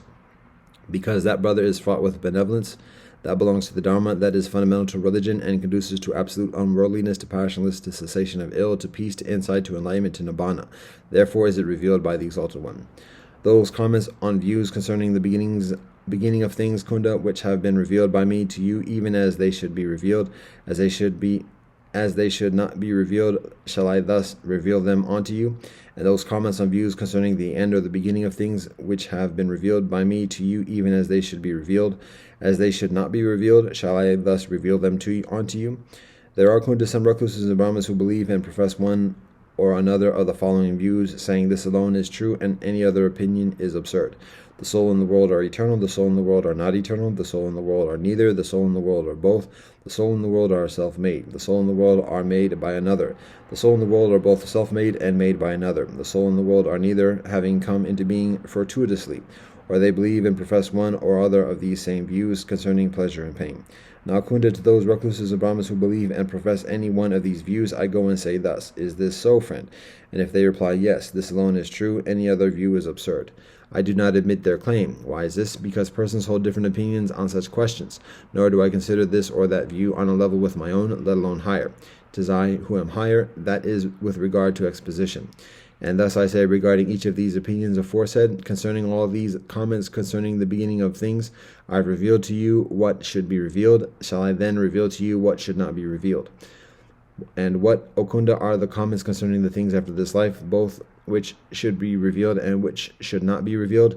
There are, Kunda, certain recluses and Brahmins who believe and profess one or other of the following views, and say regarding it, that alone is true, any other view is absurd. The soul becomes after death of visible shape, free from infirmity. It becomes invisible. It becomes both visible and invisible. It becomes neither visible nor invisible. It becomes conscious. It becomes unconscious. It becomes both. It becomes neither.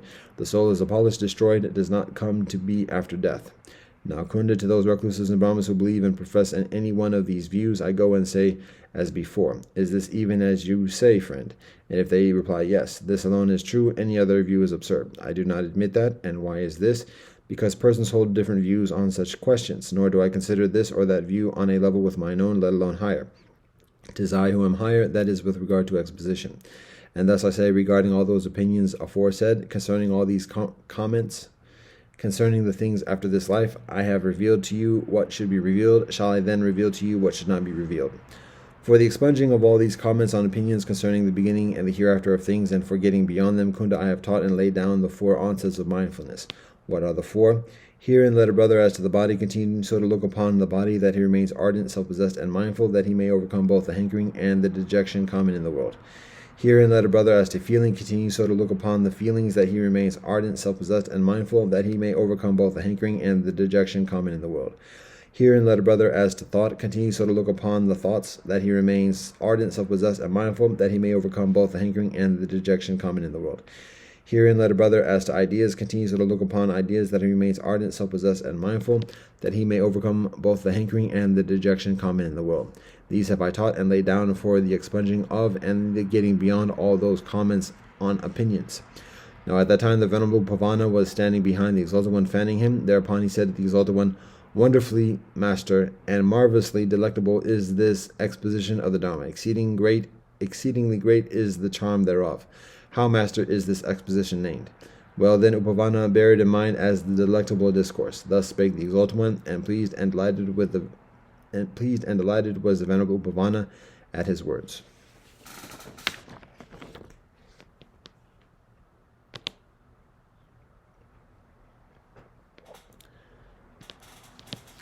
Dhammapada, the Kodavaga, 17. One should give up anger, renounce pride, and overcome all fetters. Suffering never befalls him who clings not to mind and body and is detached. He who checks rising anger as a charioteer checks a rolling chariot, him I call a true charioteer. Others only hold the reins. Overcome the angry by non-anger, overcome the wicked by benevolence, overcome the miser by generosity, overcome the liar by truth. Speak the truth, yield not to anger. When asked, give even if you have only a little. By these 3 means can one reach the presence of the angels. Those sages who are inoffensive and ever restrained in body go to the deathless state, where, having gone, they grieve no further. Those who are ever vigilant, who discipline themselves day and night, and are ever intent upon Nibbana, their defilements fade away. O Atula, indeed this is an ancient practice, not one only of today. They blame those who remain silent, they blame those who speak much, they blame those who speak in moderation. There is none in the world who is not blamed. There never was, there never will be, nor is there now a person who is wholly blamed or wholly honored. But the man whom the wise honor, after observing him day and night, day after day, is one of flawless character, wise and endowed with knowledge and virtue. Who can blame such a one as worthy as a coin of refined gold? Even the angels honor him, by Brahma too is he honored. Let a man guard himself against irritability and bodily action, let him be controlled in deed. Abandoning bodily misconduct, let him practice benevolent conduct in deed. Let a man guard himself against irritability in speech, let him be controlled in speech. Abandoning verbal misconduct, let him practice benevolent conduct in speech. Let a man guard himself against irritability in thought, let him be controlled in mind. Abandoning mental misconduct, let him practice benevolent conduct in thought. The wise are controlled in bodily action, controlled in speech, and controlled in thought. They are truly well controlled.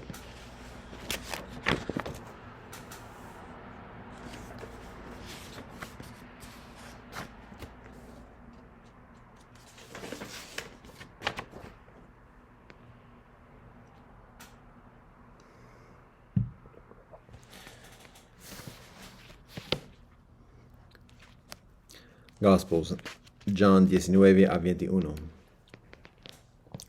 Then Pilate took Jesus and had him flogged. The soldiers twisted together a crown of thorns and put it on his head. They clothed him in a purple robe and went up to him again and again, saying, "Hail, King of the Jewish brethren!" And they slapped him in the face. Once further Pilate came out and said to the Jewish brethren gathered there, "Look, I am bringing him out to you to let you know that I find no basis for a charge against him." When Jesus came out wearing the crown of thorns and the purple robe, Pilate said to them, "Here is the man." As soon as the chief priests and their officials saw him, they shouted, "Crucify, crucify."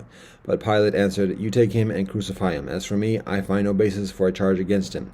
The Jewish brethren leaders insisted, "We have a law, and according to that law he must die, because he claimed to be the Son of God." When Pilate heard this, he was even further afraid, and he went back inside the palace. "Where do you come from?" he asked Jesus. But Jesus gave him no answer.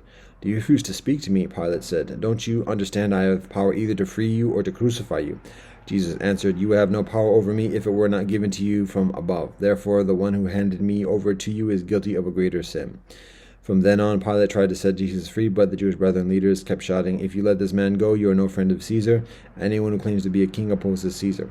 When Pilate heard this, he brought Jesus out and sat down on the judge's seat at a place known as the Stone Pavement, which in Aramaic is Gabbatha. It was the day of preparation of the Pesach. It was about noon. "Here is your king," Pilate said to the Jewish brethren. But they shouted, take him away, crucify him." "Shall I crucify your king?" Pilate answered. "We have no king but Caesar," the chief priests answered. Finally, Pilate handed him over to them to be crucified. So the soldiers took charge of Jesus. Carrying his own cross, he went out to the place of the skull, which in Aramaic is called Golgotha. There they crucified him, and with him 2 others, one on each side, and Jesus in the middle. Pilate had a notice prepared and fastened to the cross.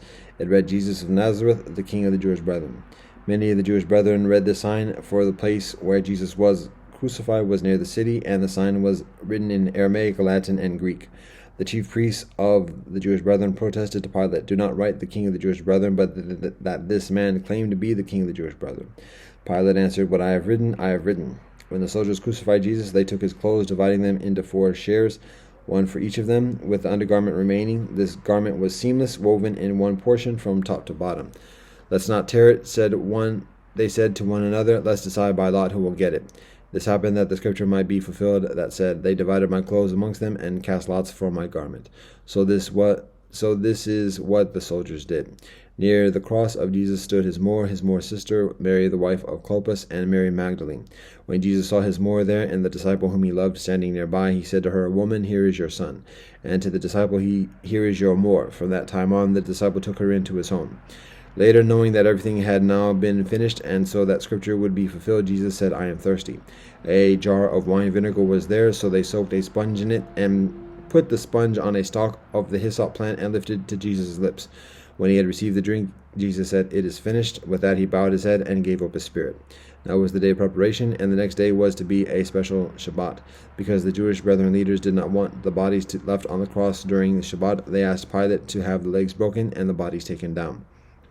The soldiers therefore came and broke the legs of the first man who had been crucified with Jesus, and then those of the other. But when they came to Jesus and found that he was already dead, they did not break his legs. Instead, one of the soldiers pierced Jesus' side with a spear, bringing a sudden flow of blood and water.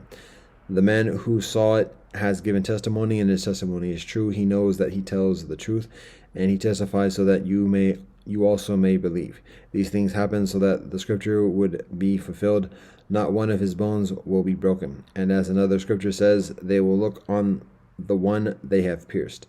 Later, Joseph of Arimathea asked Pilate for the body of Jesus. Now Joseph was a disciple of Jesus, but secretly because he feared the Jewish brethren leaders. With Pilate's permission, he came and took the body away. He was accompanied by Nicodemus, the man who earlier had visited Jesus at night. Nicodemus brought a mixture of myrrh and aloes, about 75 pounds. Taking Jesus' body, the 2 of them wrapped it with the spices in strips of linen. This was in accordance with Jewish brethren burial customs. At the place where Jesus was crucified there was a garden, and in the garden a new tomb, in which no one had ever been laid. Because it was the Jewish brethren day of preparation, and since the tomb was nearby, they laid Jesus there. Early on the first day of the week, whilst it was still dark, Mary Magdalene went to the tomb and saw that the stone had been removed from the entrance. So she came running to Simon Peter and the other disciple, the one Jesus loved, and said, "They have taken the master out of the tomb, and we don't know where they have put him." So Peter and the other disciple started for the tomb. Both were running, but the other disciple outran Peter and reached the tomb first. He bent over and looked in at the strips of linen lying there, but did not go in. Then Simon Peter came along behind him and went straight into the tomb. He saw the strips of linen lying there, as well as the cloth that had been wrapped around Jesus' head. The cloth was still lying in its place, separate from the linen. Finally, the other disciple who had reached the tomb first also went inside. He saw and believed. They still did not understand from Scripture that Jesus had to rise from the dead. Then the disciples went back to where they were staying.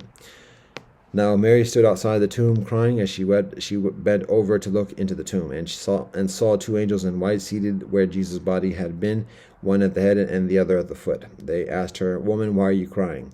They have taken my master away, she said, and I don't know where they have put him. At this, she turned around and saw Jesus standing there, but did not understand that it was Jesus. He asked her, "Woman, why are you crying? Who is it you are looking for?" Thinking he was the gardener, she said, "Sir, if you have carried him away, tell me where you have put him, and I will get him." Jesus said to her, "Mary." She turned towards him and cried out in Aramaic, "Rabboni," which means teacher. Jesus said, "Do not hold on to me, for I have not yet ascended to the Creator. Go instead to my brothers and tell them, I am ascending to my Creator and your Creator, to my God and your God." Mary Magdalene went to the disciples with the news, "I have seen the Master," and she told them that he had said these things to her. On the evening of that first day of the week, when the disciples were together with the doors locked for fear of the Jewish brethren leaders, Jesus came and stood amongst them and said, "Peace be with you." After he said this, he showed them his hands and side. The disciples were overjoyed when they saw the Master. Again Jesus said, "Peace be with you. As the Creator has sent me, I am sending you." And with that he breathed on them and said, "Receive the Holy Spirit. If you forgive anyone's sins, their sins are forgiven. If you do not forgive them, they are not forgiven." Now Thomas, also known as Didymus, one of the 12, was not with the disciples when Jesus came. So the other disciples told him, "We have seen the Master." But he said to them, "Unless I see the nail marks in his hands, and put my finger where the nails were, and put my hand into his side, I will not believe."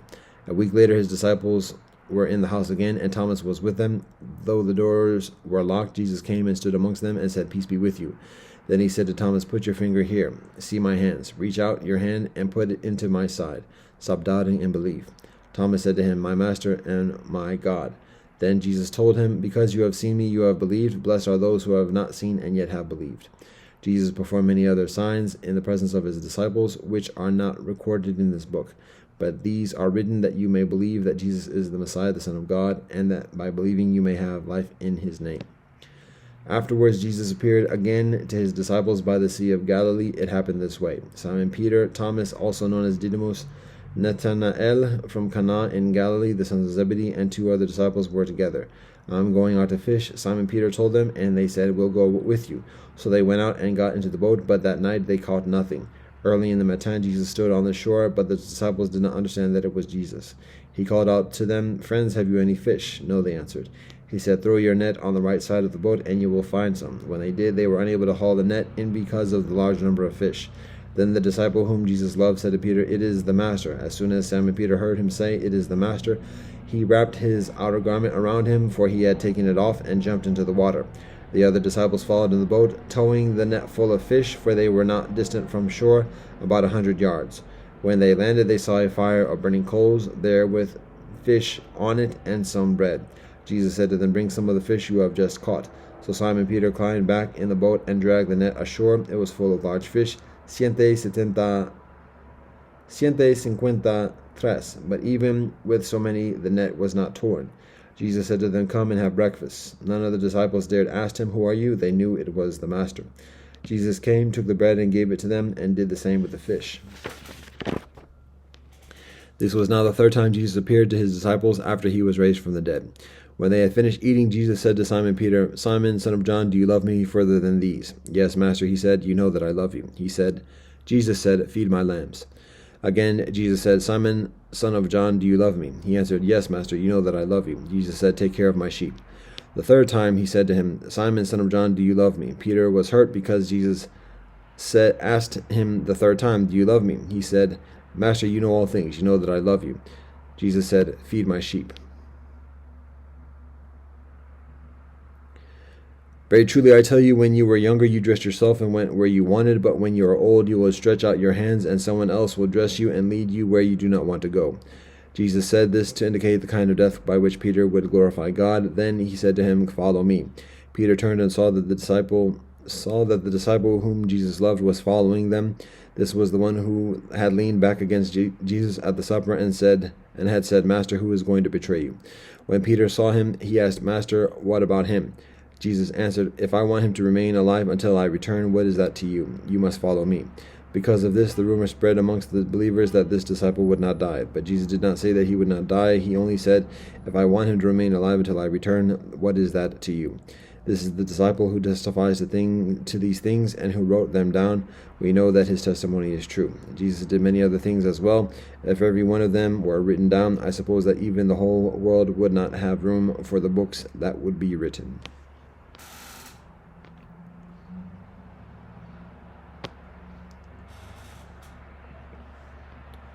in the Quran.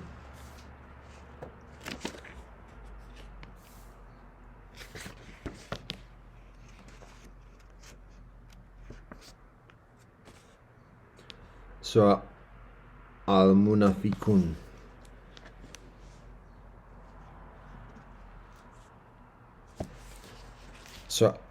Surah Al-Munafiqun, Surah Al-Tagabun, Surah Al-Talaq, Surah Al-Tarim, Surah Al-Mulk 63 a 67. Surah Al-Munafiqun. Bismillah ar-Rahman ar-Rahim. In the name of Allah, most gracious, most merciful. When the hypocrites come to thee, they say, we bear witness that thou art indeed the messenger of Allah. Yea, Allah knoweth that thou art indeed Allah's messenger, and Allah beareth witness to that the hypocrites are indeed liars. They have made their oaths a screen for their misdeeds, thus they have struck men from the path of Allah. Truly evil are their deeds. That is because they believed, then they rejected faith, so a seal was set on their hearts, therefore they understand not. When thou lookest at them, their exteriors please thee, and when they speak, thou listenest to their words. They are as worthless as hollow portions of timber propped up, unable to stand on their own. They think that every cry is against them. They are the enemies, so beware of them. The curse of Allah be on them. How are they deluded away from the truth? And when it is said to them, come, the messenger of Allah will pray for your forgiveness, they turn aside their heads, and thou wouldst see them turning away their faces in arrogance. It is equal to them whether thou pray for their forgiveness or not. Allah will not forgive them. Truly Allah guides not rebellious transgressors. They are the ones who say, spend nothing on those who are with Allah's messenger, to the end that they may disperse and quit Medina.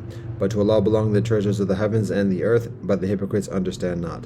They say, if we return to Medina, surely the further honorable element will expel therefrom the meaner. But honor belongs to Allah and Allah's messenger, and to the believers, but the hypocrites know not. O ye who believe, let not your riches or your children divert you from the remembrance of Allah. If any act thus, the loss is their own. And spend something in charity out of the substance which we have bestowed on you, before death should come to any of you, and he should say, O my Lord, why dost thou not give me respite for a little while? I should then have given largely in charity, and I should have been one of the doers of benevolence. But to no soul will Allah grant respite when the time appointed for it has come, and Allah is well acquainted with all that ye do. Surah At-Tagabun. Bismillah ar-Rahman ar-Rahim. In the name of Allah, most gracious, most merciful. Whatever is in the heavens and on earth doth declare the praises and glory of Allah. To Allah belongs the dominion, and to Allah belongs praise, and Allah has power over all things.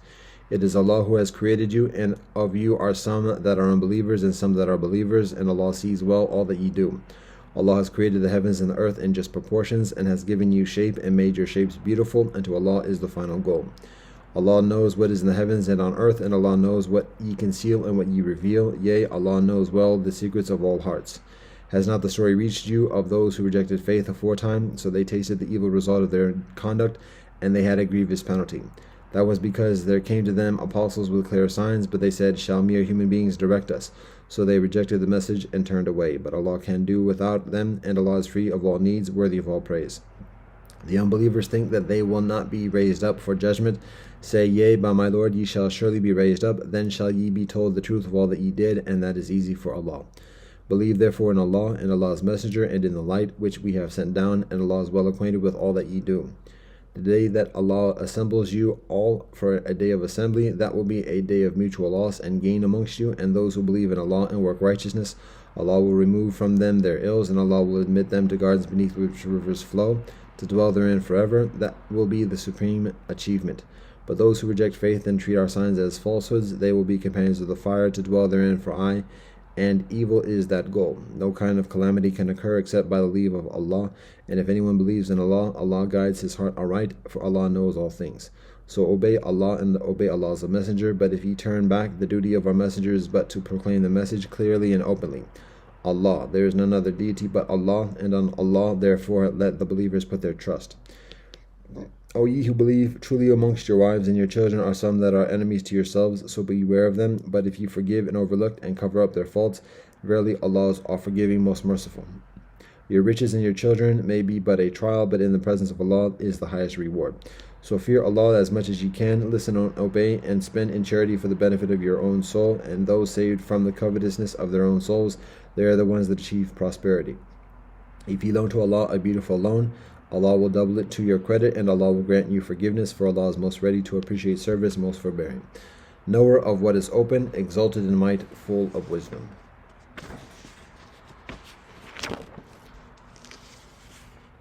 Surah At-Talaq. Bismillah ar-Rahmani ar-Rahim. In the name of Allah, most gracious, most merciful. O Prophet, when ye do divorce women, divorce them at their prescribed periods, and count accurately their prescribed periods, and fear Allah your Lord, and turn them not out of their houses, nor shall they themselves leave, except in case they are guilty of some open lewdness. Those are limits set by Allah, and any who transgresses the limits of Allah does verily wrong his own soul. Thou knowest not if perchance Allah will bring about thereafter some new situation. Thus, when they fulfill their term appointed, either take them back on equitable terms, or part with them on equitable terms, and take for witness 2 persons from amongst you, and do with justice, and establish the evidence as before Allah, such as the admonition given to him who believes in Allah and the last day. And for those who fear Allah, Allah ever prepares a way out. And Allah provides for him from sources he never could imagine. And if anyone puts his trust in Allah, sufficient is Allah for him, for Allah will surely accomplish Allah's purpose. Verily, for all things has Allah appointed a due proportion. Such of your women as have passed the age of monthly courses, for them the prescribed period, if you have any doubts, is 3 months. And for those who have no courses, it is the same. For those who carry life in their wombs, their period is until they deliver their burdens. And for those who fear Allah, Allah will make their path easy. That is the command of Allah which Allah hath sent down to you, and if anyone fears Allah, Allah will remove his ills from him, and will enlarge his reward. Let the women live in iddat, in the same style as ye live, according to your means. Annoy them not, so as to restrict them, and if they carry life in their wombs, then spend your substance on them until they deliver their burden. And if they suckle your offspring, give them their recompense, and take mutual counsel together, according to what is just and reasonable. And if ye find yourselves in difficulties, let another woman suckle the child on the far's behalf. Let the man of means spend according to his means, and the man whose resources are restricted, let him spend according to what Allah has given him. Allah puts no burden on any person beyond what Allah has given him. After a difficulty, Allah will soon grant relief. How many populations that insolently opposed the command of their Lord and of Allah's apostles did we not then call to account, to severe account? And we imposed on them an exemplary punishment. Then did they taste the evil result of their conduct, and the end of their conduct was perdition.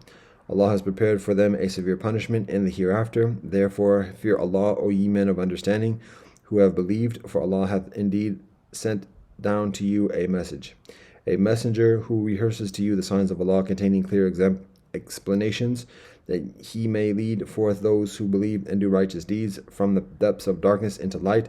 And those who believe in Allah and work righteousness, Allah will admit to gardens beneath which rivers flow, to dwell therein forever. Allah has indeed granted for them a most excellent provision. Allah is Allah who created 7 firmaments, and of the earth a similar number.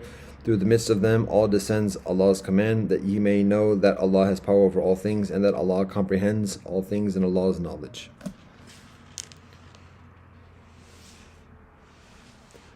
Surah At-Tarim. Bismillah ar-Rahmani ar-Rahim. In the name of Allah, most gracious, most merciful. O Prophet, why holdest thou to be forbidden that which Allah has made lawful to thee? Thou seekest to please thy consorts, but Allah is all-forgiving, most merciful. Allah has already ordained for you, O man, the dissolution of your oaths in some cases, and Allah is your protector, and Allah is full of knowledge and wisdom. When the Prophet disclosed a matter in confidence to one of his consorts, and she then divulged it to another, and Allah made it known to him, he confirmed part thereof and repudiated a part. Then when he told her thereof, and she said, Who told thee this? He said, Allah told me, who knows and is well acquainted with all things. If you too turn in repentance to Allah, your hearts are indeed so inclined. But if ye back up each other against him, truly Allah is his protector, and Gabriel and every righteous one amongst those who believe. And further, the angels will back him up. It may be, if he divorced you all, that Allah will give him in exchange consorts better than you, who submit their wills, who believe, who are devout, who turn to Allah in repentance, who worship in humility, who travel for faith and fast, previously married or virgins. O ye who believe, save yourselves and your families from a fire whose fuel is men, and stones over which are appointed angels, stern and severe, who flinch not from executing the commands they receive from Allah, but do precisely what they are commanded. They will say, O ye believers, make no excuses this day, ye are being requited for all that ye did. O ye who believe, turn to Allah with sincere repentance, and in in the hope that your Lord will remove from you your ills and admit you to gardens beneath which rivers flow. The day that Allah will not permit to be humiliated the Prophet and those who believe with him, their light will run forward before them and by their right hands, whilst they say, Our Lord, perfect our light for us and grant us forgiveness, for thou hast power over all things. O Prophet, strive hard against the unbelievers and the hypocrites, and be firm against them. Their abode is hell, an evil refuge indeed. Allah sets forth for an example to the unbelievers the wife of Noah and the wife of Lut. They were respectively under 2 of our righteous servants, but they were false to their husbands, and they gained nothing before Allah on their account, but were told, Enter ye the fire along with others that enter. And Allah sets forth as an example to those who believe the wife of Pharaoh. Behold, she said, O my Lord, build for me in nearness to thee a mansion in the garden, and save me from Pharaoh and his doings, and save me from those that do wrong. And Mary, the daughter of Imran, who guarded her chastity, and we breathed into her body of our spirit, and she testified to the truth of the words of her Lord and of Allah's revelations, and was one of the devout servants. Surah Al-Mulk. Bismillah ar-Rahman ar-Rahim. In the name of Allah, most gracious, most merciful. Blessed be Allah, in whose hands is dominion, and Allah over all things hath power. Allah who created death and life, that Allah may try which of you is best indeed, and Allah is the exalted in might, all forgiving. Allah who created the 7 heavens, one above another, no want of proportion wilt thou see in the creation of Allah, most gracious. So turn thy vision again, seest thou any flaw? Again turn thy vision a second time, thy vision will come back to thee, dull and discomfited, in a state worn out. And we have from of old adorned the lowest heaven with lamps, and we have made such lamps as missiles to drive away the evil ones, and have prepared for them the penalty of the blazing fire. For those who reject their Lord and cherisher is the penalty of hell, and evil is such a destination. When they are cast therein, they will hear the terrible drawing in of its breath, even as it blazes forth, almost bursting with fury. Every time a group is cast therein, its keepers will ask, Did no warner come to you? They will say, Yes, indeed, a warner did come to us, but we rejected him and said, Allah never sent down any message. Ye are nothing but an egregious delusion. They will further say, Had we but listened or utilized our intelligence, we should not now be amongst the companions of the blazing fire. They will then confess their sins, but distant will be forgiveness from the companions of the blazing fire. As for those who fear their Lord unseen, for them is forgiveness and a great reward. And whether ye hide your word or publish it, Allah certainly has full knowledge of the secrets of all hearts. Should Allah not know Allah that created? And Allah is the one that understands the finest mysteries and is well acquainted with them. It is Allah who has made the earth manageable for you, so traverse ye through its tracts and enjoy of the sustenance which Allah furnishes, but unto Allah is the resurrection. Do you feel secure that Allah who is in the heaven will not cause you to be swallowed up by the earth when it shakes as in an earthquake? Or do ye feel secure that Allah who is in the heaven will not send against you a violent tornado with showers of stones, so that ye shall know how terrible was my warning? But indeed men before them rejected my warning, then how terrible was my rejection of them. Do they not observe the birds above them, spreading their wings and folding them in? No one can uphold them except Allah most gracious. Truly Allah most gracious, truly it is Allah that watches over all things. Nay, who is there that can help you, even as an army, besides Allah most merciful? And nothing but delusion are the unbelievers. Or who is there that can provide you with sustenance if Allah were to withhold Allah's provision? Nay, they obstinately persist in insolent impiety and flight from the truth. Is then one who walks headlong with his face groveling better guided, or one who walks evenly on a straight way? Say, it is Allah who has created you and made you grow, and made for you the faculties of hearing, seeing, feeling, and understanding. Little thanks it is ye give. Say, it is Allah who has multiplied you through the earth, and to Allah shall ye be gathered together. They ask, when will this promise be fulfilled, if ye are telling the truth? Say, as to the knowledge of the time, it is with Allah alone. I am sent only to warn plainly in public. At length, when they see it close at hand, grieved will be the faces of the unbelievers, and it will be said to them, This is the promise fulfilled, which ye were calling for. Say, see ye, if Allah were to destroy me and those with me, or if Allah bestows Allah's mercy on us, yet who can deliver the unbelievers from a grievous penalty? Say, Allah is Allah most gracious. We have believed in Allah, and on Allah have we put our trust. So soon will ye know that which of us it is that is in manifest error. Say, see ye, if your stream be some metan lost in the underground earth, who then can supply you with clear flowing water?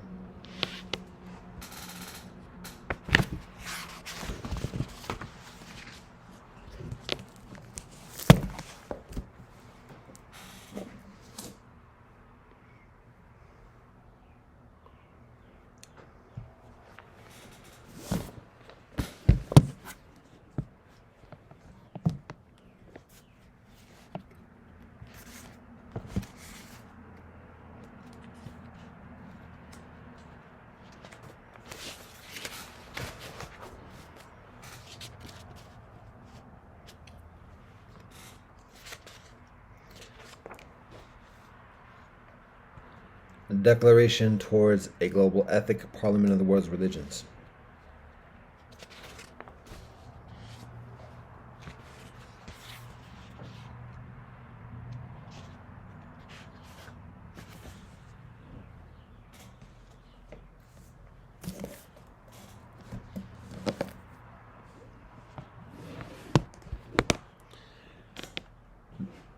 The world is in agony. The agony is so pervasive and urgent that we are compelled to name its manifestations so that the depth of this pain may be made clear. Peace eludes us. The planet is being destroyed. Neighbors live in fear. Women and men are estranged from each other. Children die. This is abhorrent. We condemn the abuses of Earth's ecosystems. We condemn the poverty that stifles life's potential, the hunger that weakens the human body, the economic disparities that threaten so many families with ruin. We condemn the social disarray of the nations, the disregard for justice which pushes citizens to the margin, the anarchy overtaking our communities, and the insane death of children from violence. In particular, we condemn aggression and hatred in the name of religion. But this agony need not be. It need not be because the basis for an ethic already exists. This ethic offers the possibility of a better individual and global order and leads individuals away from despair and societies away from chaos. We are women and men who have embraced the precepts and practices of the world's religions. We affirm that a common set of core values is found in the teachings of the religions and that these form the basis of a global ethic. We affirm that this truth is already known but yet to be lived in heart and action. We affirm that there is an irrevocable, unconditional norm for all areas of life, for families and communities, for races, nations, and religions. There already exists an ancient guidelines for human behavior which are found in the teachings of the religions of the world and which are the condition for a sustainable world order. We declare we are independent. Each of us depends on the well-being. We are interdependent. Each of us depends on the well-being of the whole, and so we have respect for the community of living beings, for people, animals, and plants, and for the preservation of earth, the air, water, and soil.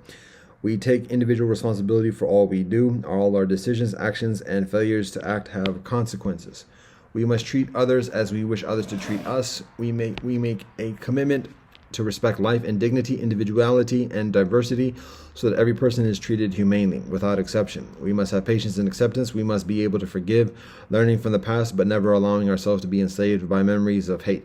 Opening our hearts to one another, we must sink our narrow differences for the cause of the world community, practicing a culture of solidarity and relatedness. We consider humankind our family. We must strive to be kind and generous. We must not live for ourselves alone, but should also serve others, never forgetting the children, the aged, the poor, the suffering, the disabled, the refugees, and the lonely. No person should ever be considered or treated as a second-class citizen or be exploited in any way whatsoever. There should be equal partnership between men and women. We must not commit any kind of sexual indecency.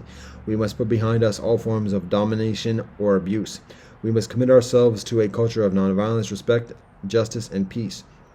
We shall not oppress, injure, torture, or kill other human beings, forsaking violence as a means of settling differences.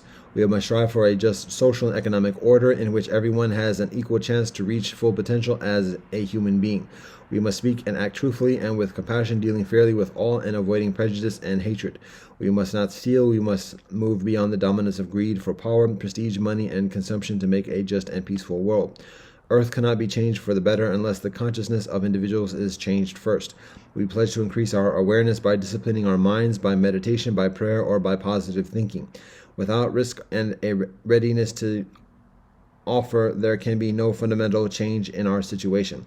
Therefore, we commit ourselves to this global ethic, to understanding one another, and to socially beneficial, peace-fostering, and nature-friendly ways of life. We invite all people, whether religious or not, to do the same. Our world is experiencing a fundamental crisis, a crisis in global economy, global ecology, and global politics. The lack of a grand vision, the tangle of unresolved problems, political paralysis, mediocre political leadership with little insight or foresight, and in general too little sense for the common weal are seen everywhere. Too many old answers to new challenges. Hundreds of millions of human beings on our planet increasingly suffer from unemployment, poverty, hunger, and the destruction of their families. Hope for a lasting peace amongst nations slips away from us. There are tensions between the sexes and generations. Children die, kill, and are killed. Further and further countries are shaken by corruption in politics and business. It is increasingly difficult to live together peacefully in our cities because of social, racial, and ethnic conflicts, the abuse of drugs, organized crime, and even anarchy. Even neighbors often live in fear of one another. Our planet continues to be ruthlessly plundered. A collapse of the ecosystem threatens us. Time and again, we see leaders and members of religions incite aggression, fanaticism, hate, and xenophobia, even inspire and legitimize violent and bloody conflicts. Religion often is misutilized for purely powerful political goals, including war. We are filled with disgust. We condemn these blights and declare that they need not be. An ethic already exists within the religious teachings of the world which can counter the global distress. Of course, this ethic provides no direct solution for all the immense problems of the world, but it does supply the virtue foundation for a better individual and global order, a vision which can lead women and men away from despair and society away from chaos. We are persons who have committed ourselves to the precepts and practices of the world's religions. We confirm that there is already a consensus amongst the religions which can be the basis for a global ethic, a minimal fundamental consensus concerning binding values, irrevocable standards, and fundamental virtuous attitudes. We, men and women of various religions and regions of earth, therefore address all people, religious and non-religious. We wish to express the following convictions which we hold in common. We all have a responsibility for a better global order. Our involvement for the sake of human rights, freedom, justice, peace, and the preservation of earth is absolutely necessary. Our different religious and cultural traditions must not prevent our common involvement in opposing all forms of inhumanity and working for greater humaneness. The principles expressed in this global ethic can be affirmed by all persons with ethical convictions, whether religiously grounded or not. As religious and spiritual persons, we base our lives on an ultimate reality and draw spiritual power and hope therefrom, in trust, in prayer or meditation, in word or silence. We have a special responsibility for the well-being of all humanity and care for the planet Earth. We do not consider ourselves better than other men and women, but we trust that the ancient wisdom of our religions can point the way for the future. After 2 world wars and the end of the Cold War, the collapse of fascism and Nazism, the shaking to the foundations of communism and colonialism, humanity has entered a new phase of its history. Today we possess sufficient economic, cultural, and spiritual resources to introduce a better global order. But old and new ethnic, national, social, economic, and religious tensions threaten the peaceful building of a better world. We have experienced greater technological progress than ever before, yet we see that worldwide poverty, hunger, death of children, unemployment, misery, and the destruction of nature have not diminished but rather have increased. Many peoples are threatened with economic ruin, social disarray, political marginalization, ecological catastrophe, and national collapse. In such a dramatic global situation, humanity needs a vision of peoples living peacefully together, of ethnic and ethical groupings, and of religions sharing responsibility for the care of Earth. A vision rests on hopes, goals, ideal standards. But all over the world these have slipped from our hands. Yet we are convinced that despite their frequent abuses and failures, it is the communities of faith who bear a responsibility to demonstrate that such hopes, ideals, and standards can be guarded, grounded, and lived. This is especially true in the modern state. Guarantees of freedom of conscience and religion are necessary, but they do not substitute for binding values, convictions, and norms which are valid for all humans regardless of their social origin, sex, skin color, language, or religion. We are convinced of the fundamental unity of the human family on earth. We recall the night, the siete no, uno mil nueve siete 48 Universal Declaration of Human Rights of the United Nations, what it formally proclaimed on the level of rights we wish to confirm and deepen here from the perspective of an ethic. The full realization of the intrinsic dignity of the human person, the inalienable freedom and equality in principle of all humans, and the necessary solidarity and interdependence of all humans with each other. On the basis of personal experiences and the burdensome history of our planet, we have learned that a better global order cannot be created or enforced by laws, prescriptions, and conventions alone. That the actualization of peace, justice, and the protection of Earth depends on the insight and readiness of men and women to act justly.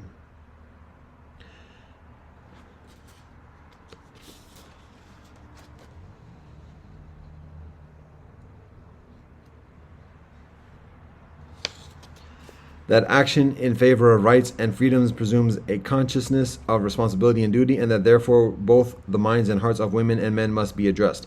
That rights without virtue cannot long endure, and that there will be no better global order without a global ethic. By a global ethic, we do not mean a global ideology or a single unified religion beyond all existing religions, and certainly not the dominion of one religion over all others. By a global ethic, we mean a fundamental consensus on binding values, irrevocable standards, and personal attitudes. Without such a fundamental consensus on an ethic, sooner or later every community will be threatened by chaos or dictatorship, and individuals will despair.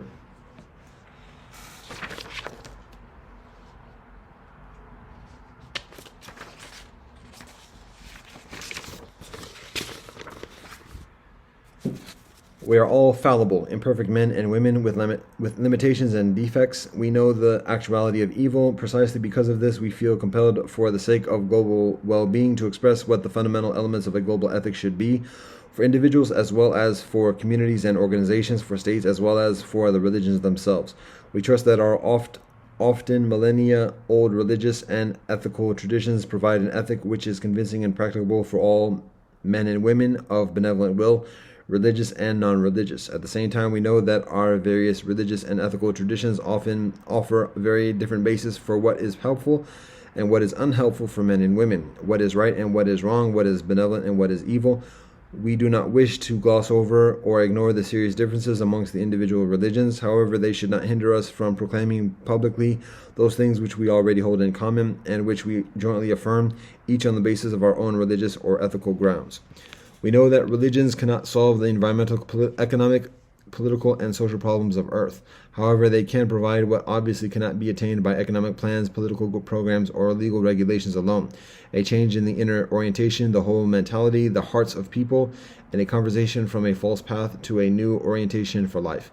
Humankind urgently needs social and ecological reforms, but it needs spiritual renewal just as urgently. As religious or spiritual persons, we commit ourselves to this task. The spiritual powers of the religions can offer a fundamental sense of trust, a ground of meaning, ultimate standards, and a spiritual home. Of course, religions are credible only when they eliminate those conflicts which spring from the religions themselves, dismantling mutual arrogance, mistrust, prejudice, and even hostile images, and thus demonstrate respect for the traditions, holy places, feasts, and rituals of people who believe differently. Now, as before, men and women are treated inhumanely all over the world. They are robbed of their opportunities and their freedom. Their human rights are trampled underfoot. Their dignity is disregarded, but might does not make right.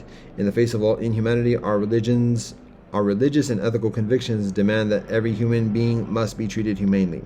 This means that every human being, without distinction of age, sex, race, skin color, physical or mental ability, language, religion, political view, or national or social origin, possesses an inalienable and untouchable dignity, and everyone, the individual as well as the state, is therefore obliged to honor this dignity and protect it. Humans must also be the subjects of rights, must be ends, never mere means, never objects of commercialization and industrialization in economics, politics, and media, in research institutes and industrial corporations. No one stands above benevolence and evil. No human being, no social class, no influential interest group, no cartel, no police apparatus, no army, and no state. On the contrary, possessed of reason and conscience, every human is obliged to behave in a genuinely human fashion, to do benevolence and avoid evil. It is the intention of this global ethic to clarify what this means. In it, we wish to recall irrevocable, unconditional ethical norms. These should not be bonds and chains, but helps and supports for people to find and actualize once again their lives' direction, values, orientations, and meaning. There is a principle which is found and has persisted in many religious and ethical traditions of humankind for thousands of years. What you do not wish done to yourself, do not do to others. Or in positive terms, what you wish done to yourself, do to others. This should be the irrevocable conditional norm for all areas of life, for families and communities, for races, nations, and religions. Every form of egoism should be rejected. All selfishness, whether individual or collective, whether in the form of class thinking, racism, nationalism, or sexism. We condemn these because they prevent humans from being authentically human. Self-determination and self-realization are thoroughly legitimate so long as they are not separated from human self-responsibility and global responsibility, that is, from responsibility for fellow humans and for the planet Earth. This principle implies very concrete standards to which we humans should hold firm. From it arise four broad ancient guidelines for human behavior which are found in most of the religions of the world. Numberless men and women of all regions and religions strive to lead lives not determined by egoism, but by commitment to their fellow humans and to the world around them. Nevertheless, all over the world we find endless hatred, envy, jealousy, and violence, not only between individuals but also between social and ethnic groups, between classes, races, nations, and religions. The utilization of violence, drug trafficking, and organized crime, often equipped with new technical possibilities, has reached global proportions. Many places still are ruled by terror from above. Dictators oppress their own people, and institutional violence is widespread. Even in some countries where laws exist to protect individual freedoms, prisoners are tortured, men and women are mutilated, hostages are killed. In the great ancient religious and ethical traditions of humankind, we find the directive, "You shall not kill," or in positive terms, "Have respect for life." Let us reflect anew on the consequences of this ancient directive. All people have the right to life, safety, and the freedom and the free development of personality, insomuch as they do not injure the rights of others. No one has the right, physically or psychically, to torture, injure, much less kill any other human being. And no people, no state, no race, no religion has the right to hate, to discriminate against, to cleanse, to exile, much less to liquidate a foreign minority which is different in behavior or holds different beliefs. Of course, wherever there are humans, there will be conflicts. Such conflicts, however, should be resolved without violence, within a framework of justice. This is true for states as well as for individuals. Persons who hold political power must work within the framework of a just order and commit themselves to the most nonviolent, peaceful solutions possible. And they should work for this within an international order of peace, which itself has need of protection and defense against perpetrators of violence. Armament is a mistaken path. Disarmament is the commandment of the times. Let no one be deceived. There is no survival for humanity without global peace. Young people must learn at home and in school that violence may not be a means of settling differences with others. Only thus can a culture of nonviolence be created. A human person is infinitely precious and must be unconditionally protected. But likewise, the lives of animals and plants which inhabit this earth with us deserve protection, preservation, and care. Limitless exploitation of the natural foundations of life, ruthless destruction of the biosphere, and militarization of the cosmos are all outrages. As human beings, we have a special responsibility, especially with a view to future generations, for Earth and the cosmos, for the air, water, and soil. We are all intertwined together in this cosmos, and we are all dependent on each other. Each one of us depends on the well-being of all. Therefore, the dominance of humanity over nature and the cosmos must not be encouraged. Instead, we must cultivate living in harmony with nature and the cosmos. To be authentically human in the spirit of our great religious and ethical traditions means that in public as well as in private life we must be concerned for others and ready to help. We must never be ruthless and brutal. Every people, every race, every religion must show tolerance and respect, indeed high appreciation for every other. Minorities need protection and support, whether they be racial, ethnic, or religious. Numberless men and women of all regions and religions strive to live their lives in solidarity with one another and to work for authentic fulfillment of their vocations. Nevertheless, all over the world we find endless hunger, deficiency, and need. Not only individuals, but especially unjust institutions and structures are responsible for these tragedies. Millions of people are without work. Millions are exploited by poor wages, forced to the edges of society, with their possibilities for the future destroyed. In many lands, the gap between the poor and the rich, between the powerful and the powerless, is immense. We live in a world in which totalitarian state socialism as well as unbridled capitalism have hollowed out and destroyed many ethical and spiritual values. A materialistic mentality breeds greed for unlimited gain and a grasping for endless plunder. These demands claim further and further of the community's resources without obliging the individual to contribute further. The cancerous social evil of corruption thrives in developing countries and in the developed countries alike.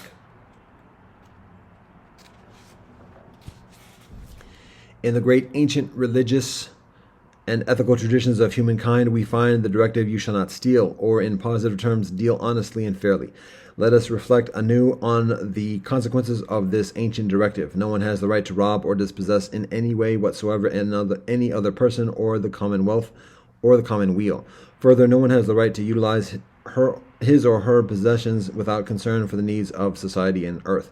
Where extreme poverty reigns, helplessness and despair spread, and theft occurs again and again for the sake of survival.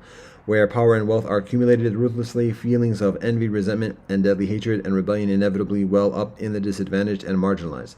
This leads to a vicious circle of violence and counter-violence. Let no one be deceived. There is no global peace without global justice. Young people must learn at home and in school that property, limited though it may be, carries with it an obligation, and that its utilizations should at the same time serve the common benefit. Only thus can a just economic order be built up. If the plight of the poorest billions of humans on this planet, particularly women and children, is to be improved, the world economy must be structured further justly. Individual benevolent deeds and assistance projects, indispensable though they be, are insufficient. The participation of all states and the authority of international organizations are needed to build just economic institutions. A solution which can be supported by all sides must be sought for the debt crisis and the poverty of the dissolving second world, and even further the third world. Of course, conflicts of interest are unavoidable. In the developed countries, a distinction must be made between necessary and limitless consumption, between socially beneficial and non-beneficial utilizations of property, between justified and unjustified utilizations of natural resources, and between a benefit only and a socially beneficial gain only and a socially beneficial and ecologically oriented market economy. Even the developing nations must search their national consciences. Wherever those ruling threaten to repress those ruled, wherever institutions threaten persons, and wherever might oppresses right, we are obliged to resist whenever possible non-violently. To be authentically human in the spirit of our great religious and ethical traditions means the following. We must utilize economic and political power for service to humanity instead of misutilizing it in ruthless battles for domination. We must develop a spirit of compassion with those who suffer, with special care for the children, the aged, the poor, the disabled, the refugees, and the lonely. We must cultivate mutual respect and consideration so as to reach a reasonable balance of interests instead of thinking only of unlimited power and unavoidable competitive struggles. We must value a sense of moderation and modesty instead of an unquenchable greed for money, prestige, and consumption. In greed, humans lose their souls, their freedom, their composure, their inner peace, and thus that which makes them human. Numberless men and women of all regions and religions strive to lead lives of honesty and truthfulness. Nevertheless, all over the world we find endless lies and deceit, swindling and hypocrisy, ideology and demagoguery. Politicians and business people who utilize lies as a means to success, mass media which spread ideological propaganda instead of accurate reporting, misinformation instead of information, cynical commercial interest instead of loyalty to the truth. Scientists and researchers who give themselves over to virtuously questionable ideological or political programs, or to economic interest groups, or who justify research which violates fundamental ethical values. Representatives of religions who dismiss other religions as of little value and who preach fanaticism and intolerance instead of respect and understanding. In the great ancient religious and ethical traditions of humankind, we find the directive, "You shall not lie," or in positive terms, "Speak and act truthfully." Let us reflect anew on the consequences of this ancient directive. No woman or man, no institution, no state or church or religious community has the right to speak lies to other humans. This is especially true for those who work in the mass media, to whom we entrust the freedom to report for the sake of truth, and to whom we thus grant the office of guardian. They do not stand above virtue, but have the obligation to respect human dignity, human rights, and fundamental values. They are duty bound to objectivity, fairness, and the preservation of human dignity. They have no right to intrude into individuals' private spheres, to manipulate public opinion, or to distort actuality. For artists, writers, and scientists to whom we entrust artistic and academic freedom, they are not exempt from general ethical standards and must serve the truth. For the leaders of countries, politicians, and political parties to whom we entrust our own freedoms, when they lie in the faces of their people, when they manipulate the truth, or when they are guilty of venality or ruthlessness in domestic or foreign affairs, they forsake their credibility and deserve to lose their offices and their voters. Conversely, public opinion should support those politicians who dare to speak the truth to the people at all times. Finally, for representatives of religion, when they stir up prejudice, hatred, and enmity towards those of different belief, or even incite or legitimize religious wars, they deserve the condemnation of humankind and the loss of their adherents. Let no one be deceived. There is no global justice without truthfulness and humaneness. Young people must learn at home and in school to think, speak, and act truthfully. They have a right to information. They have a right to information and education to be able to make the decisions that will form their lives. Without an ethical formation, they will hardly be able to distinguish the important from the unimportant. In the daily flood of information, ethical standards will help them discern when opinions are portrayed as facts, interests veiled, tendencies exaggerated, and facts twisted.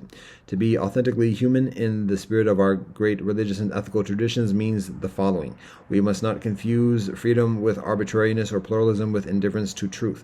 We must cultivate truthfulness in our relationships instead of dishonesty, dissembling, and opportunism. We must constantly seek truth and incorruptible, sincere sincerity instead of spreading ideological or partisan half-truths. We must courageously serve the truth, and we must remain constant and trustworthy instead of yielding to opportunistic accommodation to life.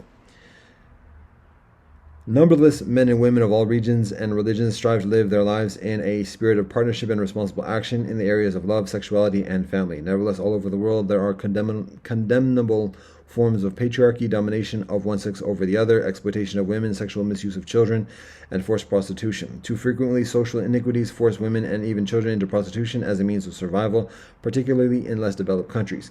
In the great ancient religious and ethical traditions of humankind, we find the directive, "You shall not commit sexual indecency," or in positive terms, respect and love one another.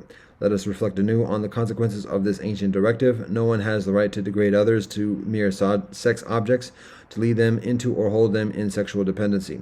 We condemn sexual exploitation and sexual discrimination as one of the worst forms of human degradation. We have the duty to resist wherever the domination of one sex over the other is preached, even in the name of religious conviction, wherever sexual exploitation is tolerated, wherever prostitution is fostered, or children are misutilized. Let no one be deceived. There is no authentic humaneness without a living together in partnership. Young people must learn at home and in school that sexuality is not a negative, destructive, or exploitative force, but creative and affirmative. Sexuality is a life-affirming shaper of community Sexuality as a life-affirming shaper of community can only be effective when partners accept the responsibilities of caring for one another's happiness. The relationship between men and women should be characterized not by patronizing behavior or exploitation, but by love, partnership, and trustworthiness. Human fulfillment is not identical with sexual pleasure. Sexuality should express and reinforce a loving relationship lived by equal partners. Some religious traditions know the ideal of a voluntary renunciation of the full utilization of sexuality. Voluntary renunciation also can be an expression of identity and meaningful fulfillment. The social institution of marriage, despite all its cultural and religious variety, is characterized by love, loyalty, and permanence. It aims at and should guarantee security and mutual support to husband, wife, and child. It should secure the rights of all family members. All lands and cultures should develop economic and social relationships which will enable marriage and family life worthy of human beings, especially for older people. Children have a right of access to education. Parents should not exploit children, nor children parents. Their relationship should reflect mutual respect, appreciation, and concern. To be authentically human in the spirit of our great religious and ethical traditions means the following. We need mutual respect, partnership, and understanding instead of patriarchal domination and degradation, which are expressions of violence and engender counter-violence. We need mutual concern, tolerance, readiness for reconciliation, and love instead of any form of possessive lust or sexual misuse. Only what has already been experienced in personal and familial relationships can be practiced on the level of nations and religions. Historical experience demonstrates the following. Earth cannot be changed for the better unless we achieve a transformation in the consciousness of individuals and in public life. The possibilities for transformation have already been glimpsed in areas such as war and peace, economy, and ecology, where in recent decades fundamental changes have taken place. This transformation must also be achieved in the area of ethics and values. Every individual has intrinsic dignity and inalienable rights, and each also has an inescapable responsibility for what he or she does and does not do. All our decisions and deeds, even our omissions and failures, have consequences. Keeping this sense of responsibility alive, deepening it, and passing it on to future generations is the special task of religions.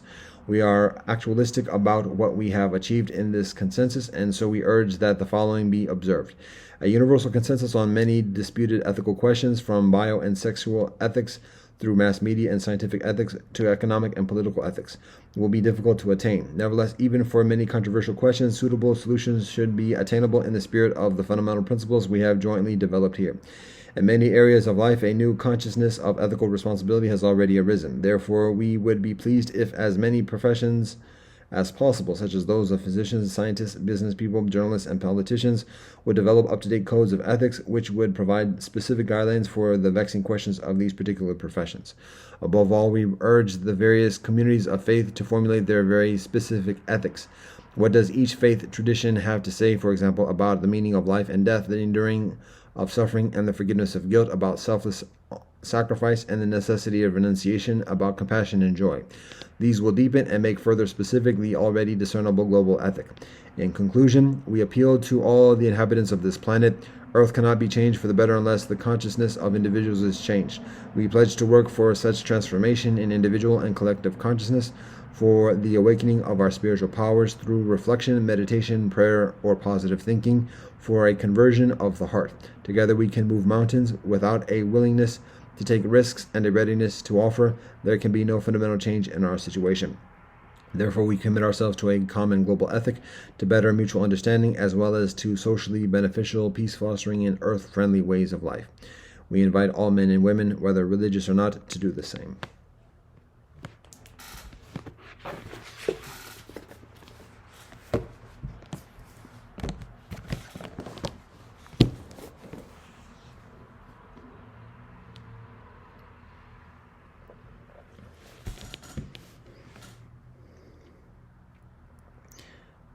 Alhamdulillah, Ar-Rahman Ar-Rahim, Allahu Akbar.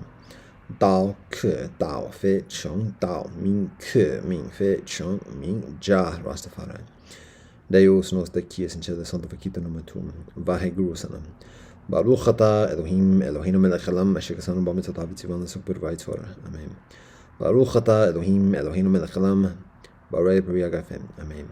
Kyrie eleison, silva mastu sabrigatehi, sabe sata bavantu sukitata. Fagabiem, Aquaba, Upenda Naman, Fakir in Islam, Chinta Dan Permea, Liba Mem, Umajica, Ubuntu Shabana Fakitka. Session, Kamosinina, Domorgato, Pilama Yellow, Toko Shingan, Gomanagan. God, we thank you for all your blessings. Vata Jam Yatafanai. But oh, Shanti, Shanti, Shanti. Amen.